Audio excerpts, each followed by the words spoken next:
So hello everyone and welcome back to day 3 of South Asia Wildcard Pro League Season 1. So I think the match is underway. We had a small technical issue. So let's quickly get into the match and see what sort of action do we have today and rest of the match. I think Dhaka will explain on the teams that are going to play today. And I think we have Group A versus C. So let's see how it's going to go over here. We have some amazing teams over here with yesterday's matches. We still have 8 teams, I think altogether 8 teams having 8 chicken dinners. But now we'll be seeing which teams can get those double chickens or triple chickens. We'll be seeing which teams are going to come up on top. So with that, I think in a few minutes we can show the overall table. But let's quickly get into the match. So Daga, are you with me? Oh, yes, definitely. And with that, let's just do a quick rundown of the teams that will be taking part today. So we're going to be having 187 Esports, E2S TM7, Team ISSL, KINGxRANGERS, MaFiA Gang, EQUINOX, NA Frag Code Blacks, NRC Esports, OPMF Spectrals, RGC AKATSUKI, RGC OPEX, SDZ TRQ, Squadrons, WG Bullet Track, and Xtreme Club are going to be your contestants or participants, if you'd want to say, for the day. But anyway, like Monkey said, obviously these teams that have already established a good overall points in the table will definitely be looking for those their second and third chicken dinner for sure, to try and rack up even more points to secure themselves in that top 10 spots. But with that, this is also an opportunity for the teams who couldn't do really that well during the initial few matches for them to make a comeback as well. So sometimes we might still see the team of 4 different teams winning in different matches, but the chances of a team winning 2 chickens here is very high. But with that, we do see, I do believe it's Tadashi's team right now. They might be in a little bit of an engagement, and that is exactly what we are seeing. So with right now, it's going to be Taru. Has managed to secure 2 kills here on the side of team number 21. So they've already lost 2 of their players. They've basically driven into the warehouse here, and they are in a little bit of trouble. So we might see a very early elimination. But now Tadashi fighting alone here. No support coming in from everyone else. Just coming right now and just in the nick of time. And with that, already we do see the side of SDMC going down there, and the side of team number 25, the Xtreme Club. They are going to be very happy with that initial start, getting 4 free kills pretty much. I mean, you can't technically say free, but you'll take whatever you can get. And with that, they are off to a very good start here. And I don't think SDMC is going to be very happy with that initial rotation there. I think this is the fastest we've seen a team get eliminated from a map. Yep, I think that was the fastest that we saw, and that's going to be 4 easy kills coming on to the Xtreme Club. I mean, I think needed that. We can see the points table. As we see the points table, I think we have RGC OPEX right at the top, sitting so comfortably. We saw how aggressive they played in day 1 of their group. So as we can see on the screen, again, I think Xtreme Club isn't in that top 18 spot. So I think they much needed kills for them and much needed placement for them. So let's see how far they can go in the match. But those bottom teams which is going to have the eye right now, I think I want to see them come up on top. As we can see, I think RGC OPEX, ISSL, who are sitting in the top 5 spots, I don't think they'll be having much of a trouble. With that, we can see the sharpshooters. So we have AKT Mad still with 15 kills, massive 15 kills. And in second, we have MaFiA Rocky with 10 kills. In third, we have OPMF ES Mubu 69 with 10 kills. So we have 2 Akatsuki players on the top kill leaders. What do you think about that, Daga? I think it's just a testament to how well they've been playing at the moment, but let's see whether they can recreate the magic in this 2 games. Obviously, it's completely different teams. I mean, they do have the same teams from the initial, like at least half of the same teams from their initial group, but right now we know that they've been performing consistently, as you can see, not just one player, but almost at least half of their players. But even then, you actually can't say that, because at the end of the day, it's a team game, and one person can definitely perform exceptionally well, but having 2 performing at a very high level is obviously going to be a very huge morale boost for these teams. So let's see whether they can convert and perform today, and that is definitely going to be the key point here. And I think at the end, kills do play a factor, but actually I think you want those placement points for sure on top with the balance of kills. But I don't think you really need to pressure too hard for them as well. But obviously these teams, we know the moment they get 1 knock or 2 knocks, they are definitely going in. Very rarely do we see teams just kind of like stand stand back and be like, okay, you know, I just knocked two of your teams members, you know, revive them so I can knock them again. You know, let me just build up my damage. No, that is not going to happen. The moment they knock one, they are going to take the advantage of that and try to get up as close as they possibly can to your face and basically pressure you and make sure your team crumbles slowly from every different sort of angle.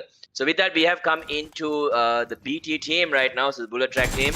And with that, we're actually going to be moving on to the NRC team. And as you can see, Illusion does get taken down on the side of FC. So they're not going to be too happy about that. But definitely, NRC team is going to be very, very happy with that initial pick. So they're going to secure 1 kill for their team and 1 point already. And with that, you can see their current rank is 16. So the initial group didn't go too great for them. And they'll be looking to make a huge difference in today's matches for sure. So overall, looking at the teams that are taking part today, is there anyone you have your eyes on, or do you think it's going to be another underdog story throughout?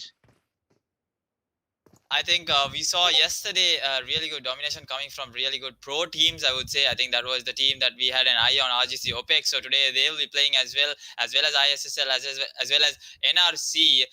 So I think there's so many teams right now. I just can't figure out who will get that chicken in. I mean, each of these teams have their own strategy.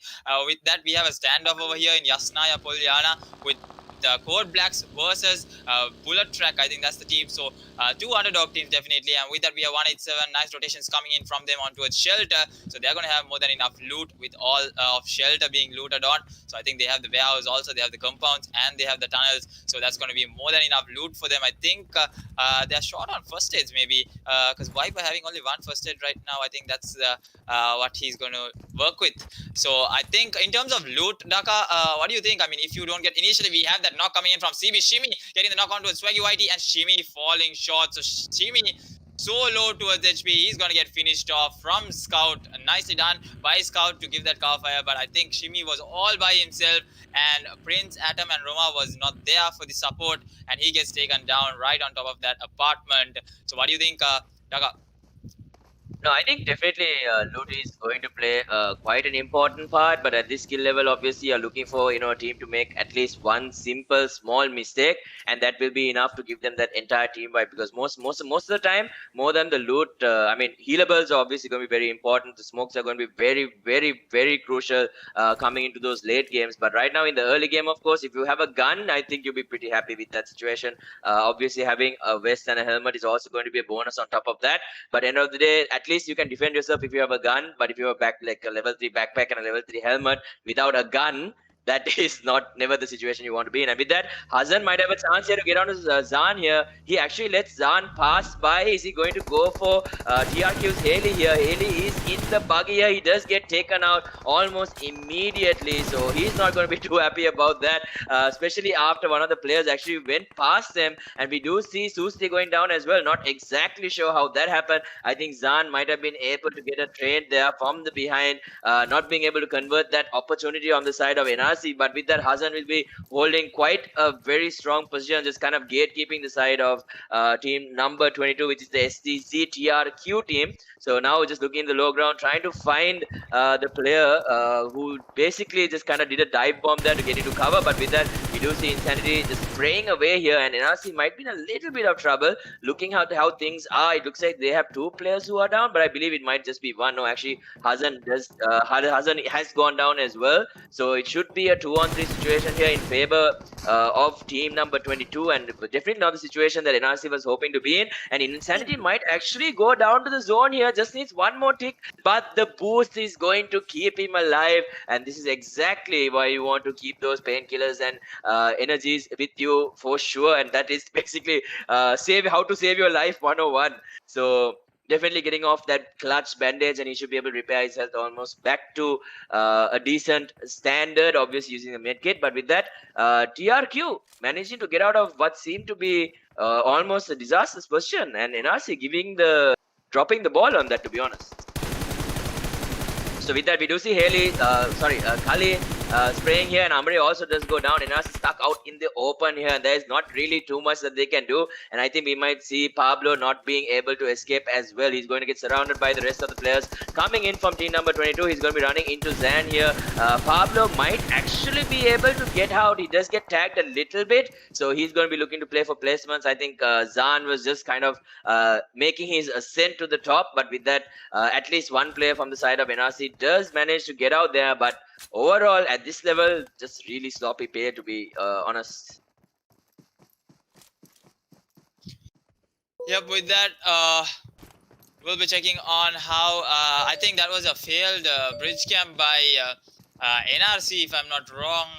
They literally lost 3 of their players. That's not how they would have wanted it. I think even Calais getting knocked out just coming in that buggy. I think who was it? I think Hazen was not able to finish the kill also. They got the revive on him also. So all 4 men standing for TRQ. I think that's going to be a real advantage for them. And Pablo looking at his buggy, it's totally toiled right now. So let's see if Pablo can go through with that buggy and survive right through. Looking over here, we got a standoff between AKATSUKI, the team that is sitting second in the table right now, against Bullet Track, the team that needs a lot of points to rack up. But let's see, this is the 5th game. Tries to go with the shot, but no, doesn't connect as much. Oh, connects! Holy shit, that connected. That was my bad. So Murno with the headshot coming on. Nicely done by him with that 4-scope. I mean, usually the 4-scope doesn't really stick to me, Daka. Yeah, definitely. I think a lot of people do have difficulty with that 4-scope, because sometimes you can't decide whether you want it for the AR spray or whether you want it for the snipers. But most of the time, obviously, a lot of players do tend to avoid it. But once you get used to it, I mean, everything comes down to how well you get used to it. And I think if, especially when you're a sniper, you have an idea on how the scope works. The only problem with the 4-scope is just the fact that the plus right in the middle is a lot larger than, for example, if you take the 6, it's just a dot, or even the 8 is just an even smaller dot. So it's very easy to be precise with the shots you take. So that's the only difference. But at this level, I think, it shouldn't be too much of a issue for most of these players to even use a red dot, to be honest, to get a knock. So with that, the BT team does manage to get the recovery, as you can see. So once again, Murno is going to be looking to get those pickoffs.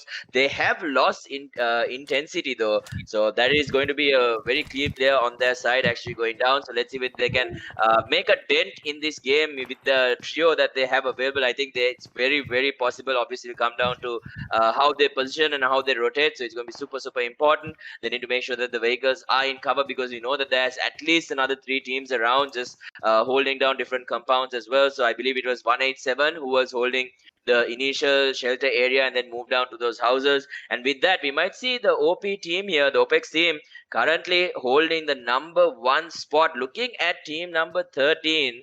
So the KINGxRANGERS team might start getting pressured here from OPEX, because we know that they love to play really aggressively. They don't want to kind of sit and wait for things to happen. They love making things happen for sure, but they 100% know when there is a bad fight, they just want to get out. And that's just experience shining through in terms of their in-game leader, and that's going to definitely be the deciding factor for them. So already we can see only just that one team getting eliminated near George Pool, and with that already the time has really flown. I believe this might be the 2nd zone or the 3rd zone that's just about to start closing. So it's actually the 2nd zone, and I didn't even feel that. It felt like the zone was even smaller than that, to be honest.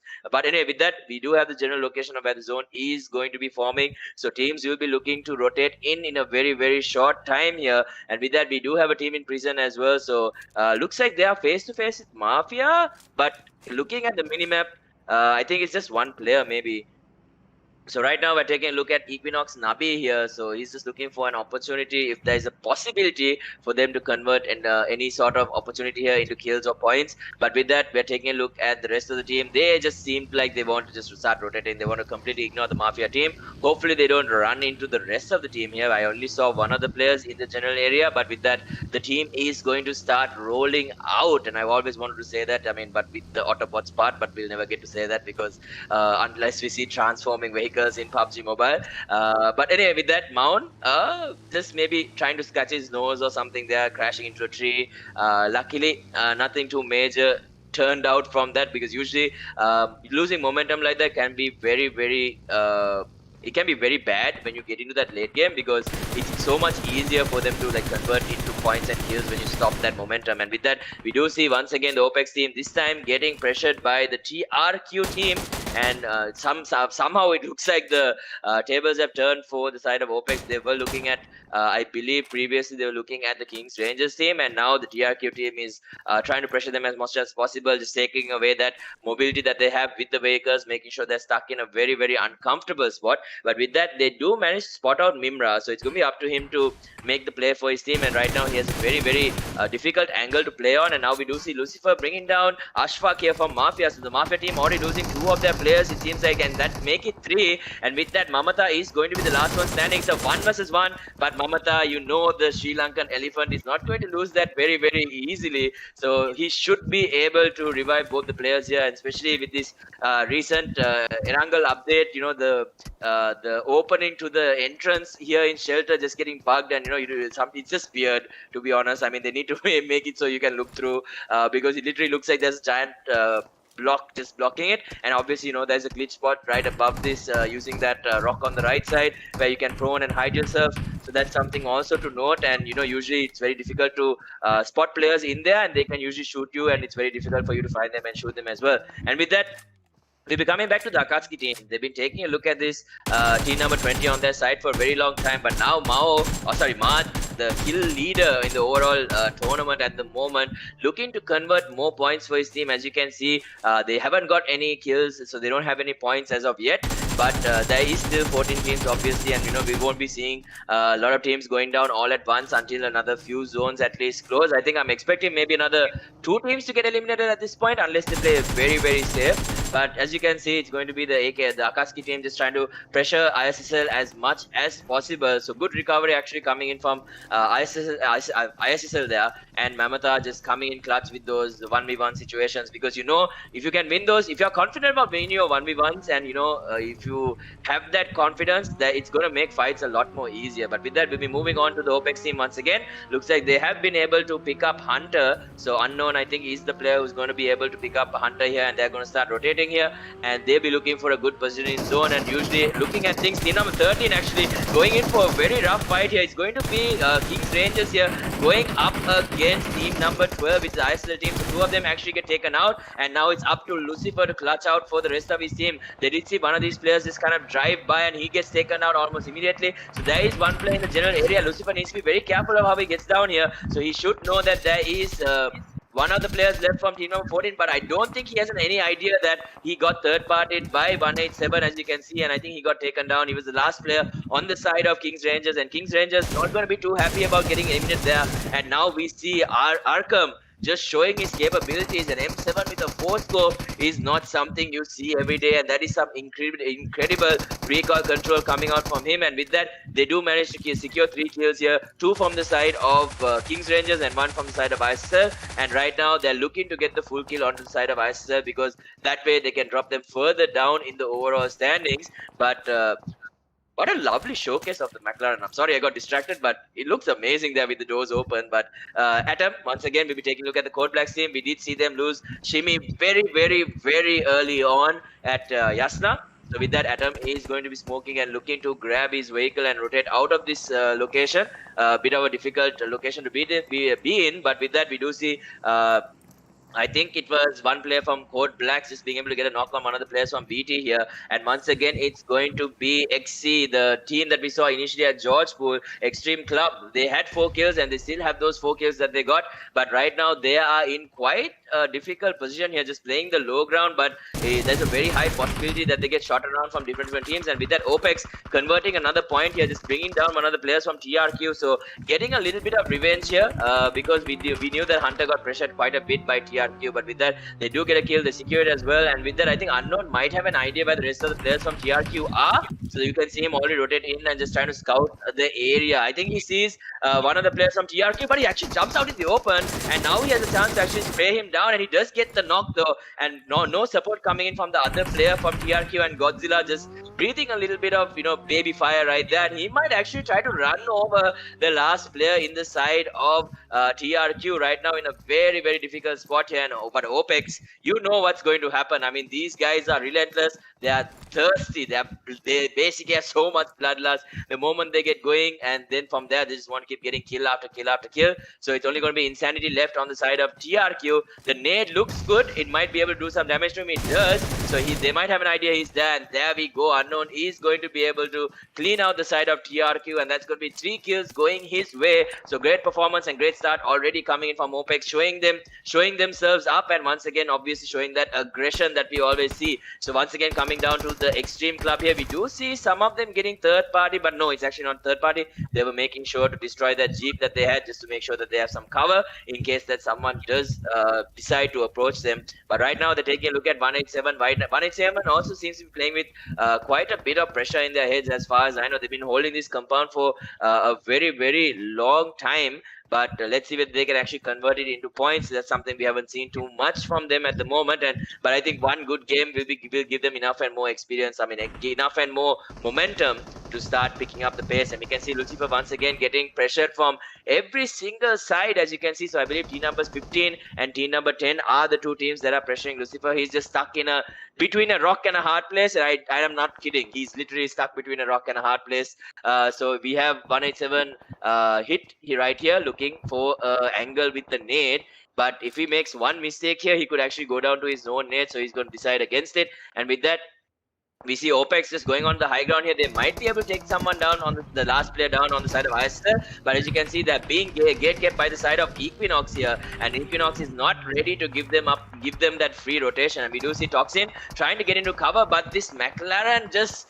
Oh no, the McLaren just putting him such a tough spot right there. And now they need to basically cover line of sight for two different angles just to be able to get the revive. And I think Heights might be able to actually get this kill. The nade looks good, but let's see whether he gets the conversion in the kill. And the nade is there. I think that might be it for the side of OPEX. So with that, we do see Toxin going down. We do see the last player on OPEX going down as well. So they're going to get eliminated very early into the late game here. But with that, TM7 is going to be super happy with that. So you can see RGC OPEX getting eliminated. But as I say that, we do see team number 11 or TM7 getting pressured here by the DVD team. So the DVB team, I'm extremely sorry. DVD just kind of came naturally. But anyway, DVD right now using as much cover as they possibly can. Once again, smokes coming down just to be able to grab their modes of transportations, start rotating into zone here. But they might have to run through team number 11, which might be quite the risk. So they maybe have to stop here, clear them out, and then look to rotate. So we do see the smokes coming in once again, and now this time they're focusing on the side of 187. So 187 rotating only now, and right now they're already getting peppered quite a bit by the spray here. And Akatsuki also getting eliminated. So some of these top teams slowly dropping out, coming towards the late game here in the first map. So we can see the rest of TM7 right now grabbing the vehicles that they have, nades coming down, smokes coming down, anything that can help them rotate into the zone. So this is the sixth one that is currently closing, and with that, Iroh needs to be very careful. So Uncle Hero here from Avatar once again is going to be running into T-Now 15. All three of them playing in this little hut right now. So I think he has an idea that these players are there. If he has one nade, he gets 2 knocks, but immediately you can see the trade just happening. They get the secured kill here onto Vendetta, and he's not going to be too happy about that. The smokes are also covering line of sights, as you can see. I don't think they have any more nades at the moment. We do know one of the players from team number 15 or the Equinox team has backed out, so Tadashi is going to be able to get the knock on to Nabe. And what a play from Laconic there, just getting onto the vehicle, getting that height, and now climbing in. He's going to secure that kill for his team as well. We do see Mozart going down here, so his painting's not working out for him in the current map. But with that, now we're taking a look at once again Xtreme Club. So Xtreme Club 4 kills, the same 4 kills that we saw, but as we know, they did manage to get 1 knock, but the kill went towards the side of TN7 there, or I believe it was Equinox, to be honest. Yeah, Equinox is the team that rotated in. And with that, 187 is going to be the team that's standing right in front of him. Hellcut looking for more kills right now. They do manage to secure 1 more. As you can see, Equinox team just lose another player. So it's going to be Mount at the moment, who's kind of eating the dirt. But now 1v1 situation, and with that, he's going to be able to clear out team number 18 right there. So once again, Equinox just being able to add more and more points here.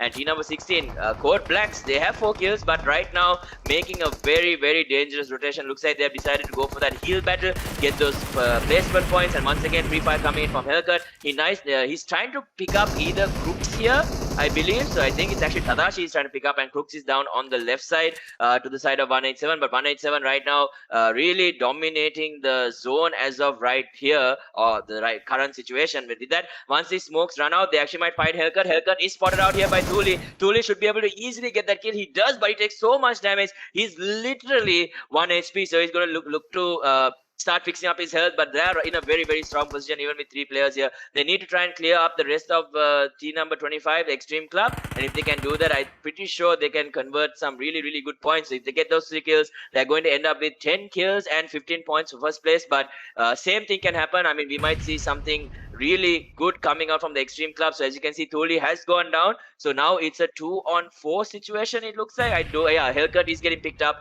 so it's a 2-on-4 situation here, and with that, Xtreme Club in a very strong position to win this game. Once again, peeking forward. Did he get the knockdown? So Cruz actually goes down once again, just over peeking for way too long there. And with that, once again, we do see the side of 187 getting the revive as well. That's 2 players going to go down on the side of Xtreme Club. Might be 3 here. Taru needs to be very, very careful. And once again, the revives are coming in. Here comes a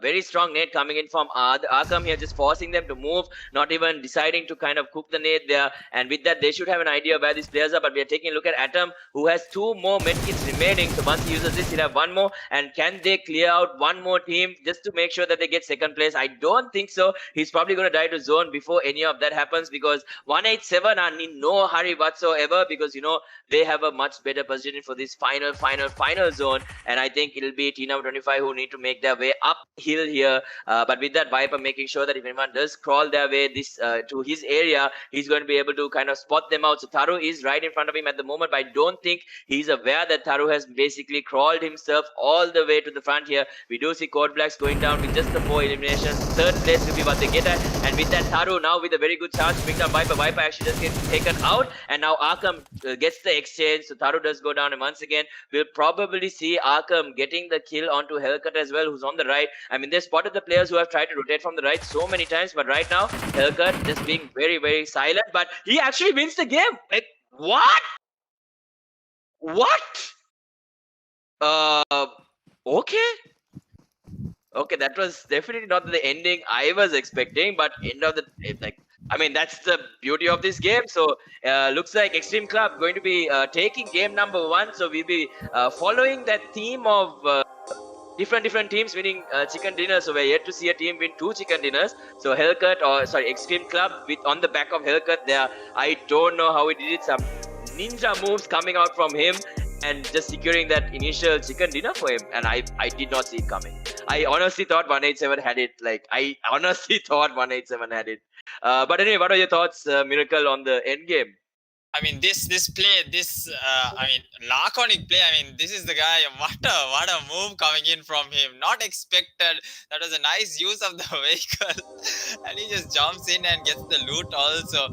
Nice plays. We saw some really intense action. I have never seen the last zone survive till that long. Atom also with 14 first aid kits tried to get the 2nd place, but you know the fight was not going in towards their favor. They were just getting the knocks, but they were not ready to rush. Both these teams apparently need that chicken dinner so badly that they were just waiting it out. I think Arkham, he could have taken Hellcut if he did not go for the finish. I think he went for the finish, gave away his position, and Hellcut had a beautiful angle there to easily get the chicken dinner. Nicely done by Xtreme Club.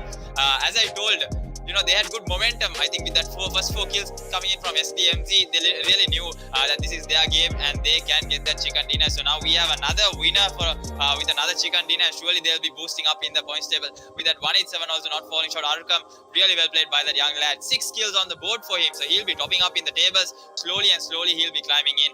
So stay tuned, guys. We have, I think, the Sanhok match. That's going to be the 2nd map. So stay tuned, guys. We'll be back shortly with the Sanhok map. Switch to the best internet experience in Maldives.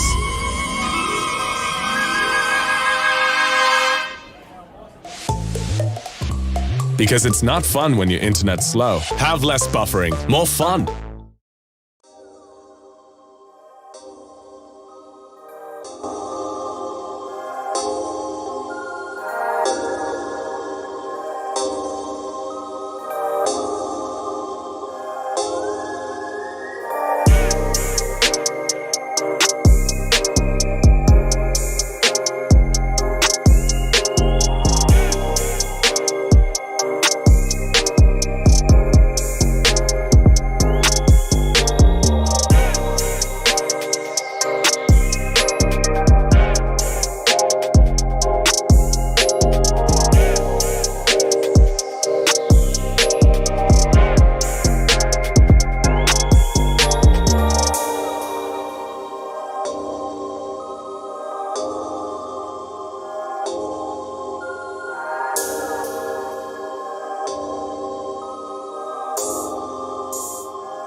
welcome back to South Asia Wildcard Pro League Season 1 and Day 3. We are here with Group A and C, who's trying to fight for the top 16 spots to move into the grand finals. So we saw one hell of a match, interesting match, where we saw Xtreme Club get the chicken dinner, which was not expected. Arkham had a better advantage there, but indeed he played well as well, getting those 6 kills. So let's see how the tables have changed. But before that, after Day 2, let's just check how the overall standings are right now. And as we can see, RGC OPEX sitting comfortably in first place with 64 total points. I think they had a bad Erangel today, but I think they'll be catching up. And looking at 187 and Xtreme Club, both of them are not in the first 16, Dhaka. Yeah, actually they aren't even in the top 16, which is very surprising. But I think we might see a bit of a shift in today's games for sure, given how they've been playing with a decent amount of confidence. They've been playing with a decent amount of rotation speed, and overall it just feels like, you know, you get that vibe from them. Like, it's basically the best way I can say it. You know, you get the feeling that they are going to make something happen, because it is going to be a lot of pressure. Obviously, you won't be getting any more chances to turn the tables around. So let's see. I mean, everyone loves a good underdog story, right? Yep, and with that we can have the kill leaders also. We have Zagots, who got 14 kills from 4 matches. I mean, he's the only guy to top a double digit. So with 2,317 damage, definitely he's not playing today. So I think he'll be just waiting and watching to play tomorrow, which is I think Group B versus Group C. And with that, the damage masters. Looking at the damage masters, what do you think? I mean, OPEX dominating the damage. I mean, most damage in the map right now coming in from Zagots, of course, with 14 kills, 2,317 damage. But Unknown, Allion and a Hunter, all 3 from the same team, they have done a decent amount of damage and well deserved to stay on the tabletop, I would say. And with that, we are underway with the Sanhok match. As the flight goes in, we'll be seeing who will be able to get a chicken dinner. I mean, I'm still waiting for the double chicken dinner from either of these teams. But fun fact is, every team is getting a single chicken dinner. So let's see if 4 different teams get 4 different chicken dinners today as well. Dhaka, what do you think? I mean, there's a very high chance that a team will be able to get their second chicken dinner, but I would love it if a different team wins in the next 3 games as well, because then I think we'll have a very interesting game on our hands for sure. So that will be some exciting stuff for sure, and I think that will be very entertaining for everyone who's watching from home. But anyway, with that, let's see. I mean, it's going to be a lot of work, but one thing I did want to mention, of course, especially coming in from the performances, I mean, we were mentioning about how evenly spread the damage was on the side of OPEX, and they had actually 3 players on the top for damage. And that just goes to show how they don't make any room for error. Every one of them just knows that, you know, we are going to win our 1v1s, we are going to decimate teams, and once we get that opportunity, we are just going to chase them down and kill them. So let's see whether they're able to do that in this as well. And with that, we do see Xtreme Club landing with AKATSUKI, as well as it looks like there's 1 player from KINGxRANGERS in boot camp. But it's going to be interesting, because usually I think in the last time last 2 matches we came towards boot camp, no teams really ended up going head to head, to be honest. Yep, I think we saw some early fights in yesterday's Sanhok match, but today I think everyone has literally done their homework. They have jumped in different locations right now, so I don't think we'll be seeing much of an early fight. But I think bootcamp, as you told, is the only place where Xtreme Club will be taking on AKATSUKI, who is sitting AKATSUKI right now in the 2nd, I think, overall. So with that, I think we'll be seeing ISSL, I think, fighting for Ruins, if I'm not wrong. I think they're trying to go in with a rush on towards the team that is sitting in Tambang. But let's see how that's going to go in towards them. And Sen over here takes some decent amount of damage. Oh, the shots coming in from Laconic. That's again coming in, and Nabi giving that cover fire, able to get that second knock and save his teammate. I think the revive should be able to come, but Maz, I think, sorry, I can't exactly see the name. I think it's Hero, if I'm not wrong, taking some decent damage. But now the rest of the team will have to come and support EQUINOX. I think only 2 players remaining for DVB right now. Yeah, I think that was really bad. I think obviously testament to Nabi there, just being able to hold out for his team, because we did see, I believe it was Senna going down almost for free. So him being able to get that 1 versus 2 clutch right there to give time for his teammates to rotate in. So right now DVB can't do anything else. I mean, they were in a good spot. They did manage to get the rush. They got the initial knock. but they were just not able to deal with Nabi there, and Nabi actually is going to 100% save his team there. And like these plays are extremely massive plays. So I mean, I don't know how to stress it enough. The difference between DVB right there winning and losing basically came from just the fact that Nabi was able to 1 versus 2. But as we can see, both the players from DVB are kind of trying to crawl away because, I mean, to be fair, the Equinox team is currently playing it very, very safe. They don't want to get eliminated at this early stage. But with that, they do manage to secure 1 kill, and that's going to be Laconic. So he was having a really good run. And with that, he's not going to be too happy about getting taken out almost immediately in that initial skirmish when they are facing up in this Sanhok map, because it was definitely a really good chance for them to get a high kill game with some pretty decent placements. But with that, DVB going to be in quite a bit of a pickle there. I was just about to mention that, yeah, Equinox might be able to move up further, as you can see on the table that we saw just a little while ago. But once again, I really need to stress out. I mean, if Nabi does not win that 1 versus 2, they immediately kill off Senna as well as Nabi, and they get that location. And with that, we would have seen team number 15, which is the Equinox team, in the situation that the DVB team is. So it was huge play coming out from him. Definitely very, very clutch. But with that, we're coming back to boot camp. And this is obviously the action that nobody wants to miss. There is a level 2 helmet, but there is a very, very high chance that if he goes to pick up that helmet, he's going to get knocked for sure, especially from the side of Akatsuki, and that will give them that opening for them to maybe start rotating to the right, because we usually do see them get 1 knock and then start moving to the right to just get those different angles. But right now they need to find a way to deal with the winners of the previous match, which is Xtreme Club. So waiting for him to kind of just climb up to the high ground, just using this beautiful head glitch on the stairs, moving in and out of cover, because it makes you such a difficult target to hit, to be honest. And when that usually happens and you have an angle where you can shoot full body, there is no way you lose. So Akatsuki playing this very well, playing this very smart. You can see they do have one player just trying to rotate through warehouses, because they're not 100% sure whether there's a player from the side of Xtreme Club at warehouses, because they, I think, only scouted around 2 players at the moment, and they haven't scouted the rest. But with that, they'll be going back to a little bit of looting. Meanwhile, the rest of the team will be looking at the other areas and looking for where these players might be.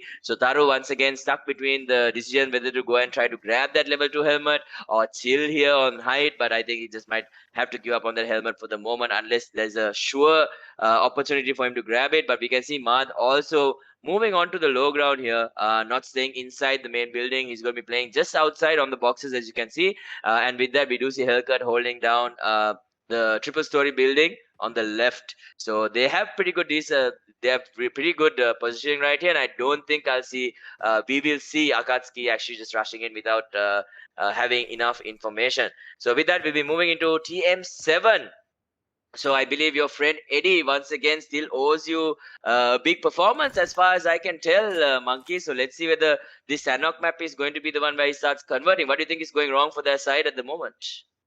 I mean, yeah, Eddie, as I told, he told that he's going to give the biggest performance and the biggest blow. He's going to be in the kill leaders. He's going to be in those damage masters. But I mean, his teammates at least will be there, even if he's not there. But I think Eddie, what he told me after day 1, I mean, I just literally went and, I was trolling him that you were not there. I couldn't even give out a shoutcast for you. I couldn't even say your name. I was that embarrassed by your performance. And then he was that's pretty savage. Eddie, I don't think that you call that trolling. I don't think you call that trolling. I mean, with that, Eddie was literally telling me, come on, man, there was not enough loot for us. That's why we couldn't perform. But now I think pretty much he has more than enough loot. I can see right on my screen. He's got the M4, he got the Tommy. So let's see what reason he's going to give today if he doesn't get at least 1 chicken dinner from 3 matches. I'm not asking for much. TM7, just 1 chicken dinner from the 3 remaining matches.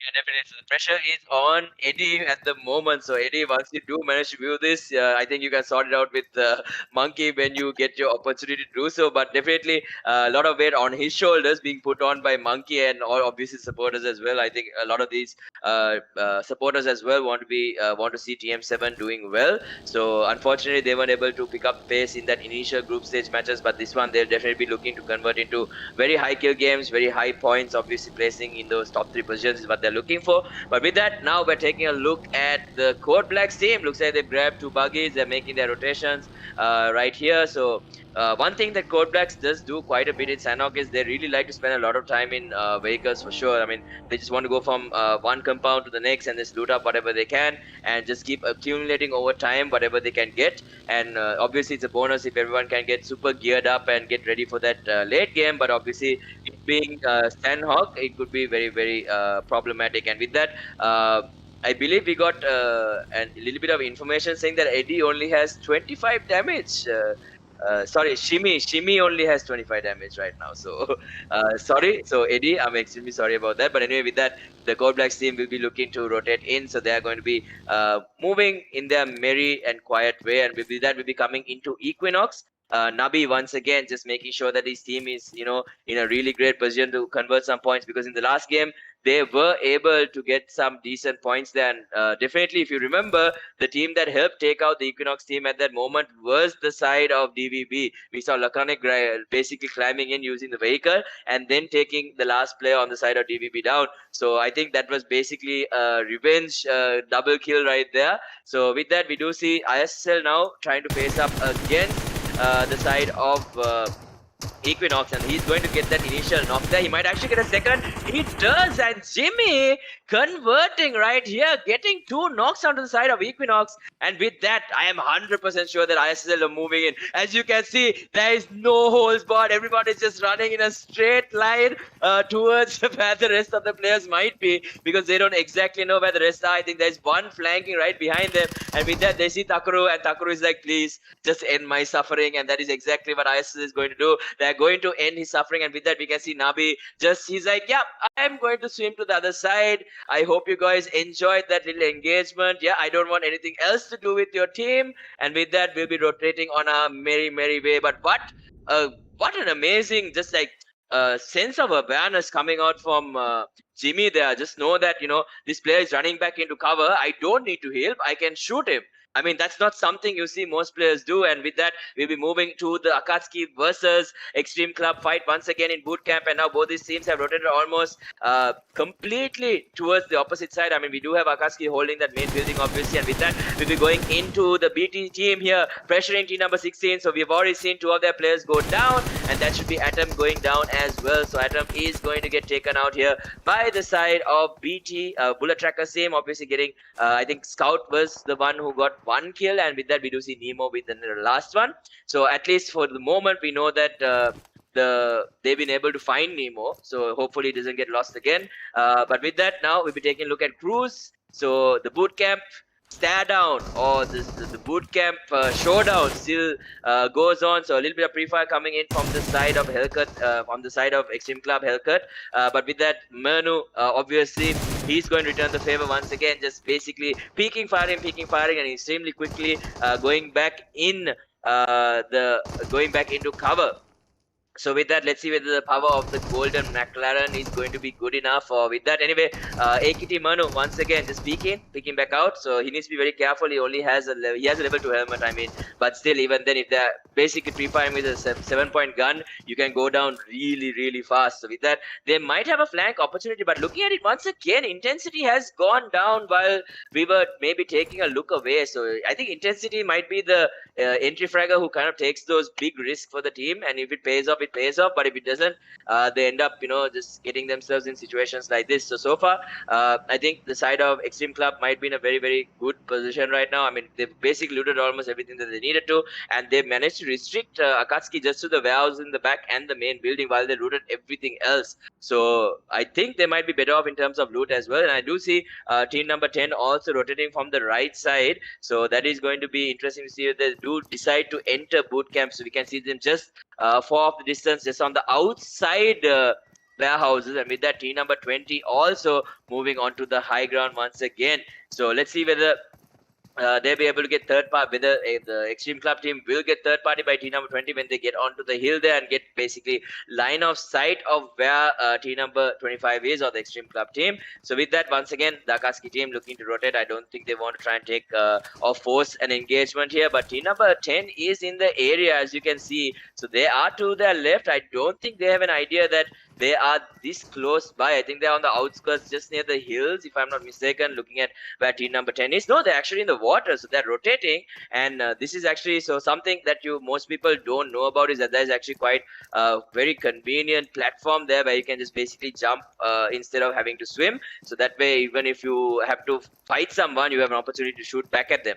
So it's going to be interesting. So Viper has already made the rotation onto the other side, and with that, team number 17 looking for any strays that might just basically linger too far away from the team. And if they can get one knock, obviously in water, and if you're swimming, you're going to get killed almost immediately. So with that, they'll be moving into their rotation. They're looking for these compounds. They're probably going to get control of it here. But with that, we'll be moving into team number 23. So once again, it's going to be interesting to see how they perform here. They've been quite quiet at the moment. So they have no kills so far. They're holding down Painan at the moment. So once teams do start rotating, we might see them starting to basically get that chip damage, get those kills. But with that, we do see the final players of Equinox getting cleaned out there. Wasn't exactly sure to what team they got cleaned out to, but in the end, that's another 2 kills. So it's going to be ISSL once again that actually runs into Equinox there. So just getting the final 2 kills as well. They're going to be super happy about that.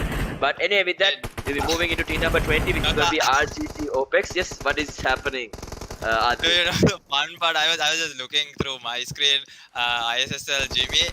He was literally just looking at the bridge for a long time, and he was seeing Sen come from all the way from the other side. He was crouching, looking at the bridge coming, and Jimmy was just waiting until you crossed his path, and he just killed both of them instantly with 1 mag. I mean, that is not what you see every day. That was super funny right there. I mean, Jimmy was literally having your eye. Anyways, moving on, we got still 15 teams alive, just 1 team that's going to be Equinox getting into the 2 soon. So 16 teams, 15 teams inside this tiny circle. That's not what you see every day. And look at Painan, it's super crowded right now, Daga.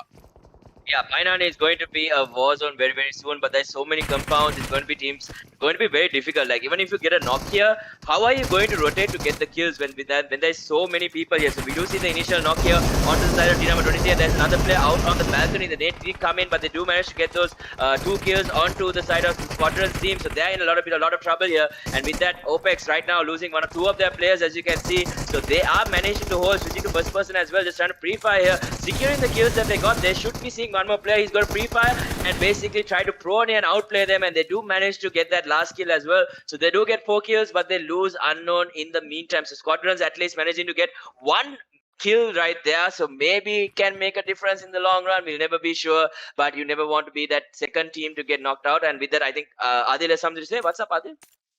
Kill a lot of curse from OPEX. Definitely a lot of curse coming in towards your side for killing Unknown instantly.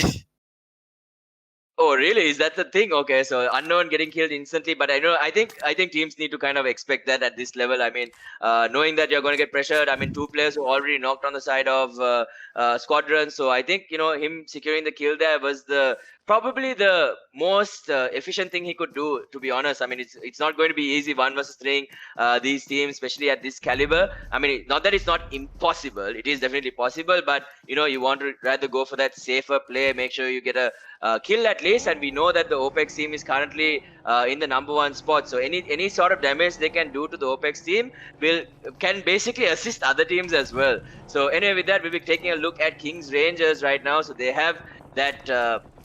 They have the vehicle used to basically just rotate around. It's a new vehicle that was added. And with that, we do see an engagement here. Team number 22, TRQ, going up against BT. BT Error taking a lot of damage, but Sanity as well. So he'll come down against the initial shots. But with that, Insanity gets rushed down by Scout. And Scout seems to be doing some damage here. And the Bullet Track team is going to clear off the side of TRQ there. So, I mean, they're going to have a very difficult time here, because so far both games they haven't been able to do too much. I think in game number 1 they had a few kills anyway, but with that Psycho, definitely making the Psycho play right there. And with that, KINGxRANGERS free kill on the side of team number 21, STMC. So I think I understand where he gets the name Psycho from, just looking at that play. But I think he was just trying to scout for his team, but unfortunately running into the side of KINGxRANGERS. And now we are taking a look at NRC team. So Amari has already been killed off. Pablo has been knocked knocked, and looks like it is going to be the Xtreme Club that's actually pressuring them. So just giving a little bit of fire here right through the smoke, just trying to get find out where Susti might be. And now Hazan does have the cover behind the rock, and with that Tharu gets third partied by the side of OPEX. So OPEX right now putting a lot of pressure onto the side of Xtreme Club once again. So I don't think OPEX is the kind of team who's going to let you do what you need to do. They're going to pressure you 100%, and now NRC might be in a much better position than the side of T-Now 25, which is Xtreme Club, because now the zone is closing in as well, and NRC has a much better rotation into the zone. As you can see, they can probably use some smokes here to make sure they can 100% rotate safely. And with that, we do see 187 Adam bringing down Jimmy there, I believe, on the side of ISS. So ISS are also in a heated battle here. But with that, we do see Rangers team Podda get taken down very cleanly here by Hurl. So Hurl might be able to do some damage here. He only has 2 of his players to work with. So Akatsuki so far, after the initial group matches in these 2 games, they've been quite quiet. So let's see. And with that, almost getting third party immediately by team number 11 right there. And they are going to get taken down. So maybe it might be the caster's curse, or maybe just having a bad day in the office. So RGC Akatsuki once again only 1 point this time, so they're struggling in the second group matches here today on day 3, I believe. Yes, it is day 3. So with that, we'll be taking a look at OPEX once again. They currently have 7 kills, so that's a lot of kills to have at this point of position. And with that, and now we see Hite actually taking a lot of damage. He actually gets knocked there. He might actually see a second knock coming in from Alion. We've seen this confidence coming out from him, but right now he's running out in the open. So great position coming out from his teammate there. I believe it was Toxin or Hunter actually. Hunter having the high ground once again, just being able to knock 2 there on the side of team number 10, the 187 team. But immediately they aren't looking to get the kills. They are looking to rotate. They have 9 kills now, so looks like Hunter and Toxin have been putting in some silent work here without us knowing. So third partying a few other teams, and now team number 13 and team number 11 are looking at each other, and team number 10 with the 2 knock players are still looking to get recovered. So team number 13 once again, KINGxRANGERS trying to get into the vehicle, trying to rotate, but Hunter is on duty, as you can see. And right now KINGxRANGERS being hunted by the side of OPEX. They need more kills. They have 9 at the moment. They want to increase it even further. We actually saw one of the players rotating in the open on the right side, but immediately they're like, no, these kills aren't as valuable as we want it to be, so we're just going to move into zone, and that's exactly what has happened. And with that, Hunter is the player who's going to be on the hunt. So you can see, I think TMZ was able to get 1 knock and a kill right there, and with that they are going to get taken out almost immediately. So Hunter once again adding another few amounts of kills, and their overall total goes to 13 kills with 5 teams remaining. And now the BT team once again getting pressured by Hunter, and the OPEX team just seems to be in the right place at the right time. So E2S TM7 getting eliminated. I believe they had 7 points under their belt there, so they're going to be happy about that at least. But with that, OPEX just, they are on a roll, but they need to start rotating the zone, so they should be able to get it right here. But I don't think they have any idea that ISL team is right around the corner. So team number 14, the MaFiA team right now holding down the compound. They're playing it very, very safe.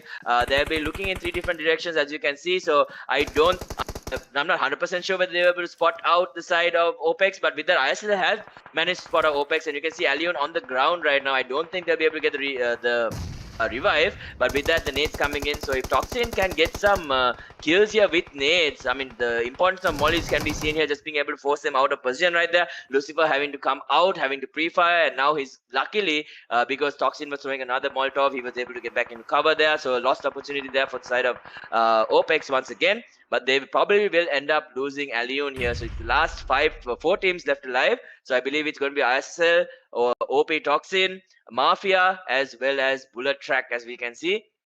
So with that, OPEX, they have a lot of kills. They definitely want a chicken dinner on top of this. Will they be the first team to get a double chicken dinner? Will it be ISL, or will we be seeing Bullet Track and MaFiA getting their first wins here? But as I say that, we do see one more player going down on the side of Bullet Track there, and I think they're going for that heal battle. As you can see, Oxy just popping medkit after medkit after medkit. So the numbers advantage seems to be on the side of OPEX as well as MaFiA. MaFiA has 3, OPEX has 3, and with that, I believe ISL also has 2. But I think MaFiA might have 4 actually. They only have 1 player in the zone at the moment. They're going to try Toxin once again, going to try and nade Lucifer out of his location right here, but the nade is just a little bit too short, and with that Lucifer has an opportunity, but great duck coming in from Toxin, but he gets traded out almost immediately. So Lucifer feeling very, very confident today, especially alongside Jimmy. So both of them have been performing quite exceptionally for the side of ISL. Let's see if they can convert and be the first team to get the double chicken. So Lucifer as well as Jimmy now rotating into the zone, but they had to face off against the MaFiA team right now. So they're out in the open, and as you can see, Olian is going to secure that kill, take it away from the side of MaFiA. They do get one more knock, as you can see. So one player on the side of MaFiA, 2 players on the side of MaFiA actually get taken down by Razor. So Razor actually doing some work there, and the last player on the side of MaFiA is going to be Ashfaq. Ashfaq, will he be able to win this 1v1? He's going up against Razor. It should be a close combat battle. We do see Razor once again. The nade comes in from Toxin there, finally connecting, and ISL is going to get cleaned out in second place, because we do have the BT team actually healing up, and I think that should be a very, very easy victory for OPEX. And there you have it, Monkey. So OPEX going to be the first team to get their second chicken dinner in this tournament. So great stuff coming out from them, great patience, and in the end I don't think there was any better play they could have done. Maybe the MaFiA team could have done a better job kind of gatekeeping the teams, but in the end ISL got free access to the building, and with that Razor going very strong there, just being able to take 2 of the players down from MaFiA, so that those 2 points are going to be very, very valuable. But in the end it was an easy chicken dinner for the side of OPEX. Yep, indeed. I mean, I was shocked just looking at that match. I mean, what a nade coming in from Toxin, and the jump finish coming on to Ashfaq. Nicely done there by RGC OPEX. I mean, they are literally dominating right now. I would like to say that SWPL is literally dominated by RGC OPEX with their aggression and with their playstyle. I don't think, I mean, from out of the zone, way out of the zone, they were able to push through in Sanhok. Where there will be so many third parties happening, but still they manage it. We don't need unknown. That's what they told. Even if you finish off unknown, it's okay. We're still going to come till the end, and we're going to get that chicken dinner. Finish another player, they might even come with 2. You even leave 1 player from RGC OPEX, they might still come, because they have the hunter there who was literally doing damage all over 360. So literally amazing plays coming in from them, and a high kill chicken dinner, I would say. I think they are going to boost up in the table. I don't know. Probably still in first place.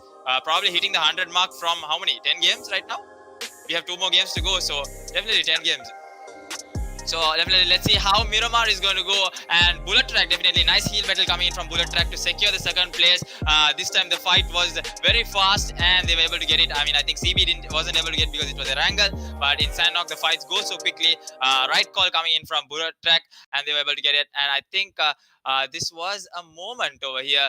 We can see an instant replay coming in. Oh, that 1 mag 2 kills the moment. Jimmy just goes in and comes back to get the double knock. Nicely done over there to get those 2 knocks. So Jimmy, what a play coming in from him. But indeed, it was in the end RGC OPEX easy game. Surely they might be saying easy peasy, lemon squeezy. So let's get back into Miramar and see who's going to dominate Miramar and how will the tables turn. So stay tuned, guys. Don't go anywhere. We'll be back with the Miramar match.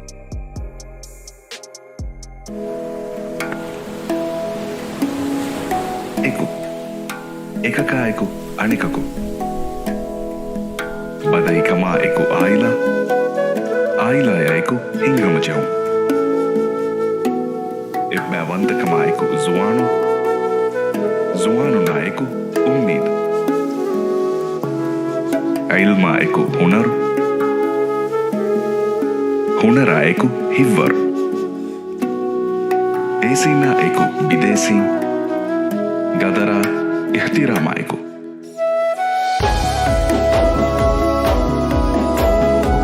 eawasha eku miyawa ekoiki gulikin ekoerikama alaluma adi ogaderikamaeku ekani nuis eku nue nuis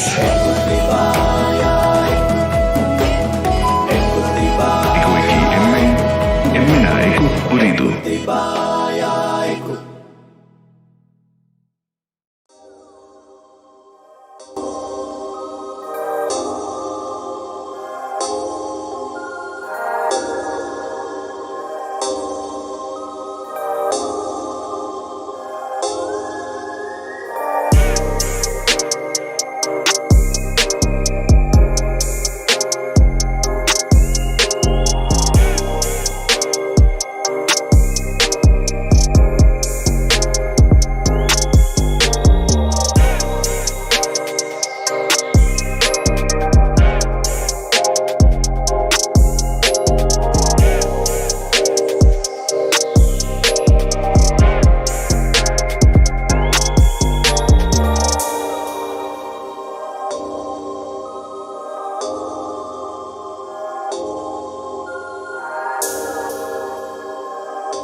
was waiting for you, Daka. What do you mean waiting for me? Okay. Never mind, guys. What do you mean waiting Welcome for me?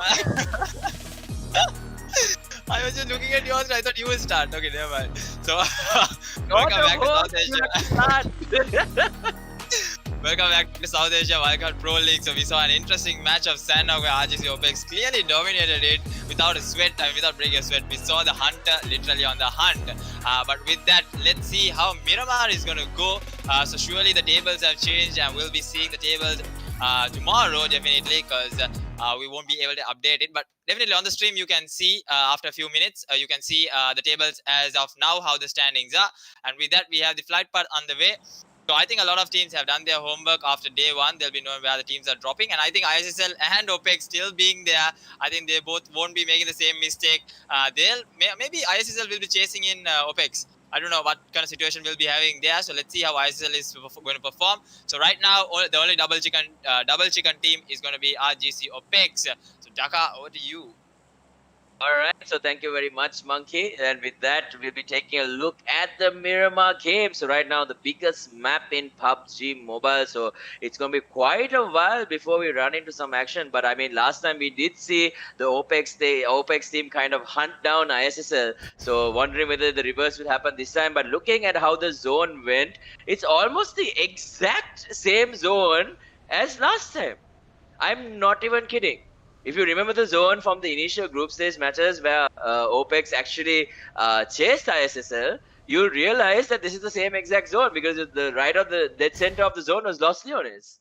I'm pretty sure actually. But anyway, with that, the only thing that is different this time is how the direction the flight has taken. So that's why you can see teams, some teams landing a lot earlier. But with that, we do see TRQ already up against KINGxRANGERS, and I think KINGxRANGERS lost one of their players already in terms of how things are going. But with that on El Pozo, so okay, so I'm getting confirmation that TRQ has lost one of their players and not KINGxRANGERS. So just making sure that that is corrected.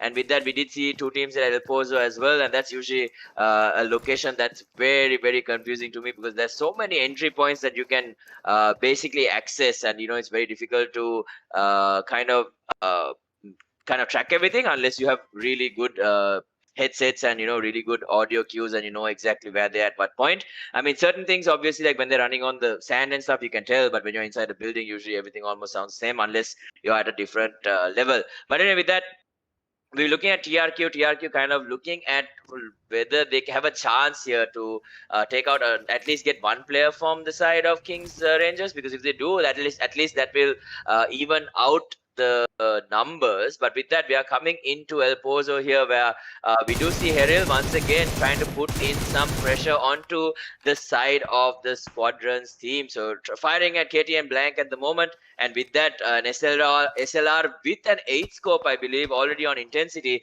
So hopefully we saw intensity go down very, very early in 2 games, so hopefully that doesn't happen to him in this one and he can showcase some of his talents. But with that, this gun is going to be very, very powerful in this map for sure. I think he was able to spot Stiva for about a second here, but they immediately get on a vehicle and they're going to drive away into the sunset very romantically. But with that, I think that is going to be it for the AKT team. They'll be looking to just rotate and maybe loot up as well. So with that, we do see the Rangers team once again getting into some action. We did see Gucci, I believe, get a knock there onto Mimra, and Mimra is going to be the player that gets taken out here. So that's 2 players going down on the side of TRQ. So KINGxRANGERS right now really in a dominant spot here, just punishing TRQ for contesting them in their location. But it could have gone either way, I believe. I mean, it's a it could have been a luck thing as well. We didn't obviously catch the action as it landed. But anyway, with that, once again, the TRQ team in a lot of trouble and they have no way of rotating. Usually they'll have at least a vehicle of some sort if they were in a different map. But in this one, it's all we land and with that we fight. So we can see at least Talat King actually going on the high ground there, and Levan might be in a little bit of trouble. I don't think he spotted him climbing up there because he could have got the knock, and with that Zan goes down as well. So one by one, looks like the pieces are starting to crumble for TRQ. They haven't had a really good day 3 here.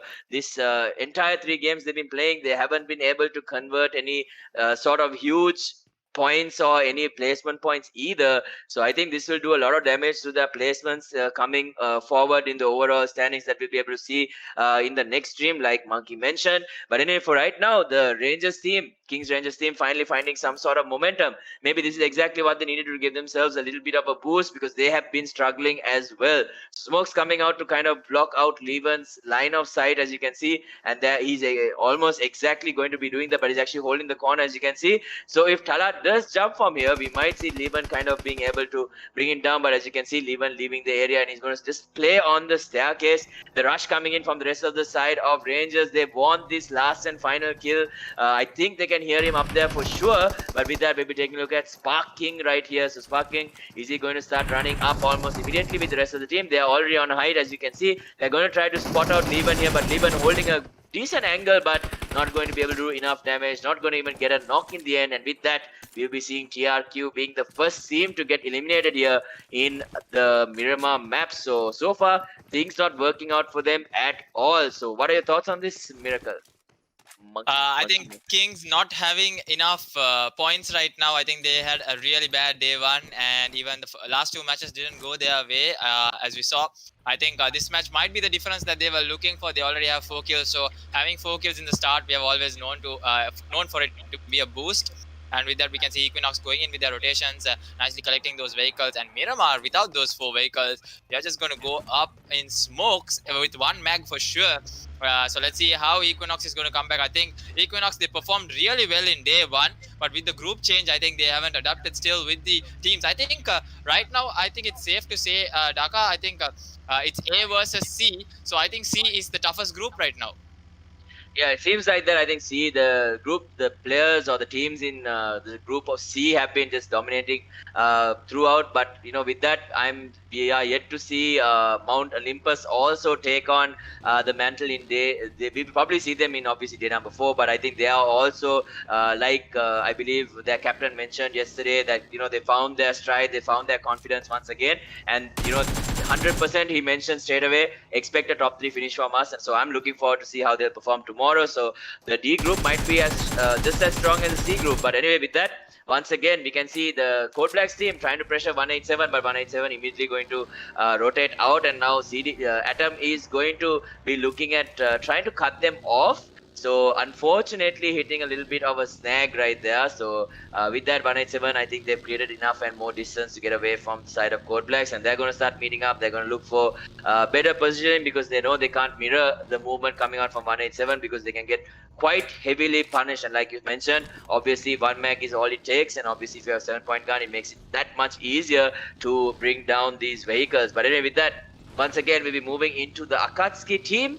They haven't been having a great run today either. I mean, we saw some brilliant performances coming out from them in day number 1. But day number 3 seems to be a bit of a rough road for them. So we are only seeing Mad at the moment. Mad was one of the leaders in terms of kills overall when we started the initial day. But how things are going, I think that might change very soon. So as you can see, in terms of sharpshooters, Mad has 17 kills, so he is leading by 4, but he was already in double digits when it started. So other players have started to catch up. As you can see, 13 kills, 12 kills, almost 6 or 7 players coming into those double digits, when earlier he was the only one in double digits. So let's see whether he can convert even more points, whether he can get even more kills under his name, and basically get his team to a much better game number 3. I mean, he still has this game, and they have one more Erangel game after this as well, so they can definitely turn it around. It could be a double chicken dinner, and it could be a complete flip. So with that, once again, we're going to be taking a look at TM7, and with that, Eddie giving up his chance to show off his McLaren. It's going to be Orpheus showing off his one, the golden McLaren. What a beautiful view right there. Look at that beauty. And with that, Kara is going to get picked up by Orpheus, if you know what I mean. But I mean, who wouldn't want to get into that vehicle?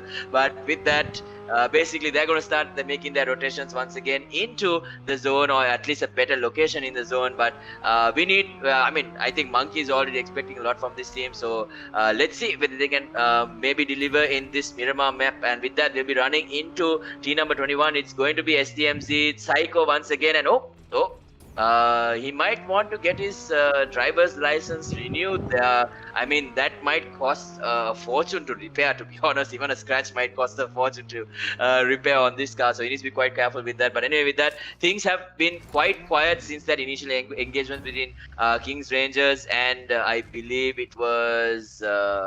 I can't remember the team. I think it was team number 17. I'm not 100% sure.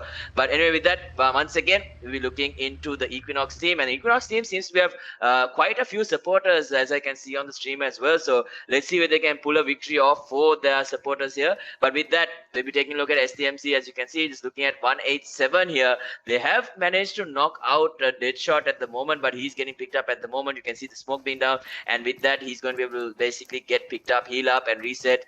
And with that, maybe he can reposition as well. So STMC, right now, we're looking at Modi. Will he be able to do anything for his team though?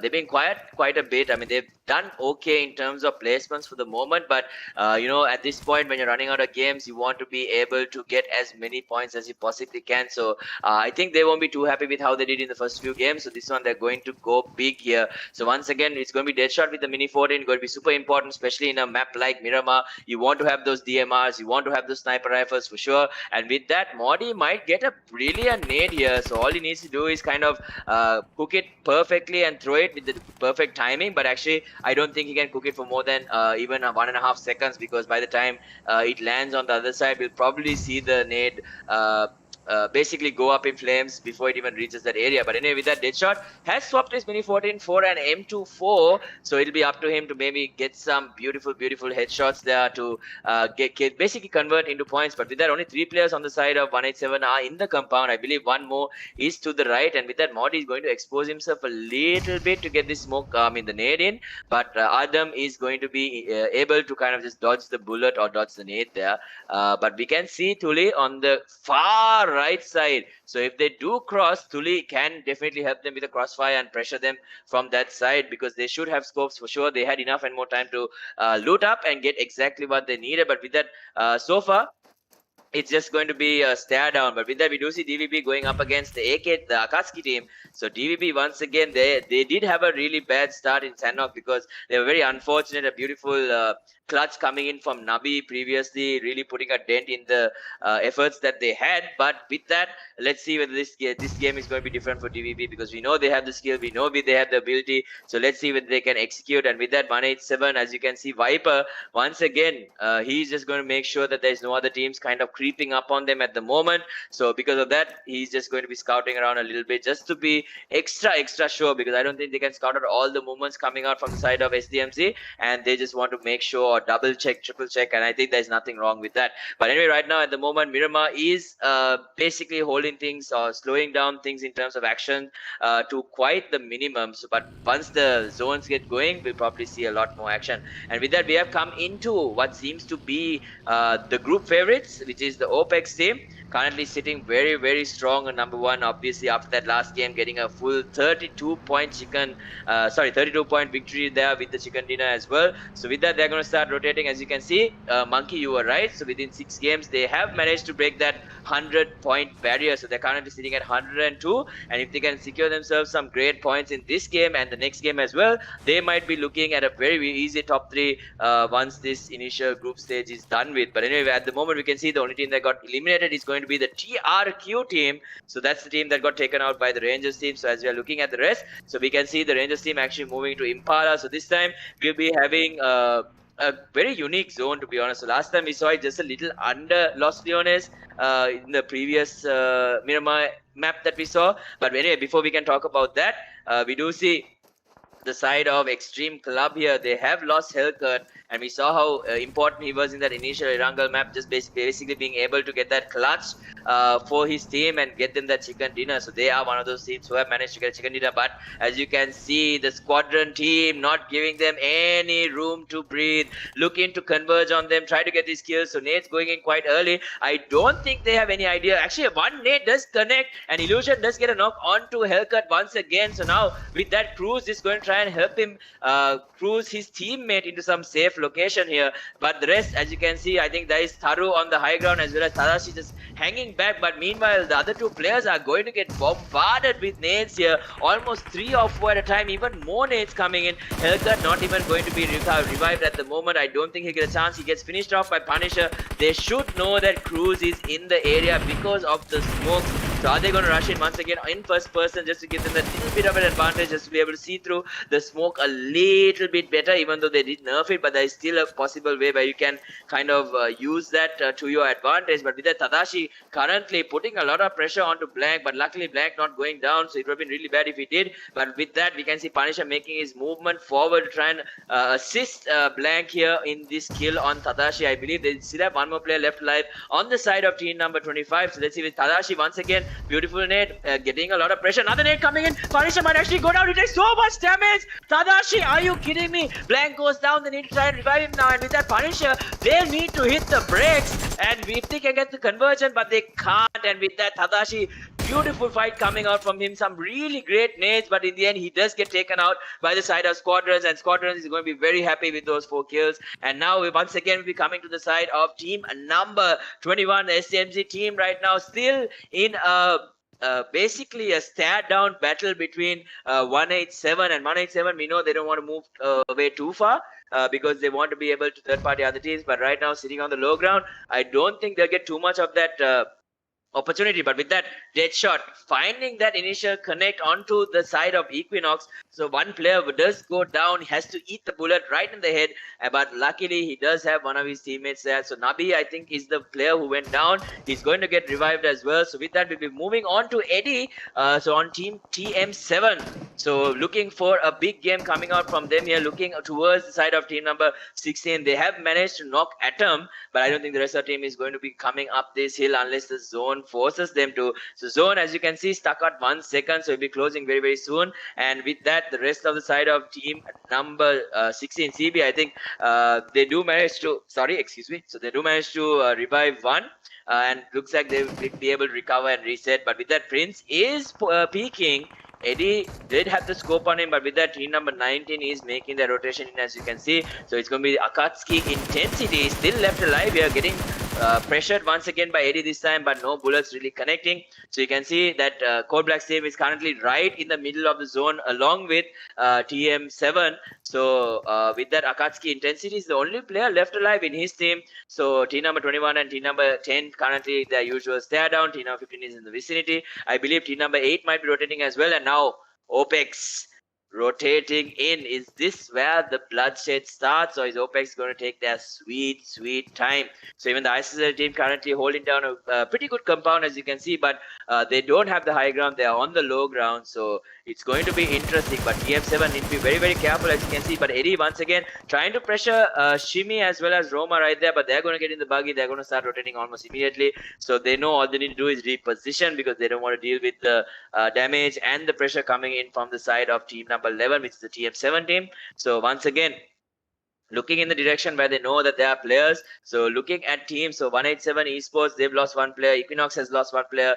Bullet Track has lost 1 player. KINGxRANGERS has lost 2 players. And I believe it was the final team, which was team number Akatsuki. They have 2 players as well. So I'm not exactly sure where the other player is, but I may have missed one. So it might be a single player as well.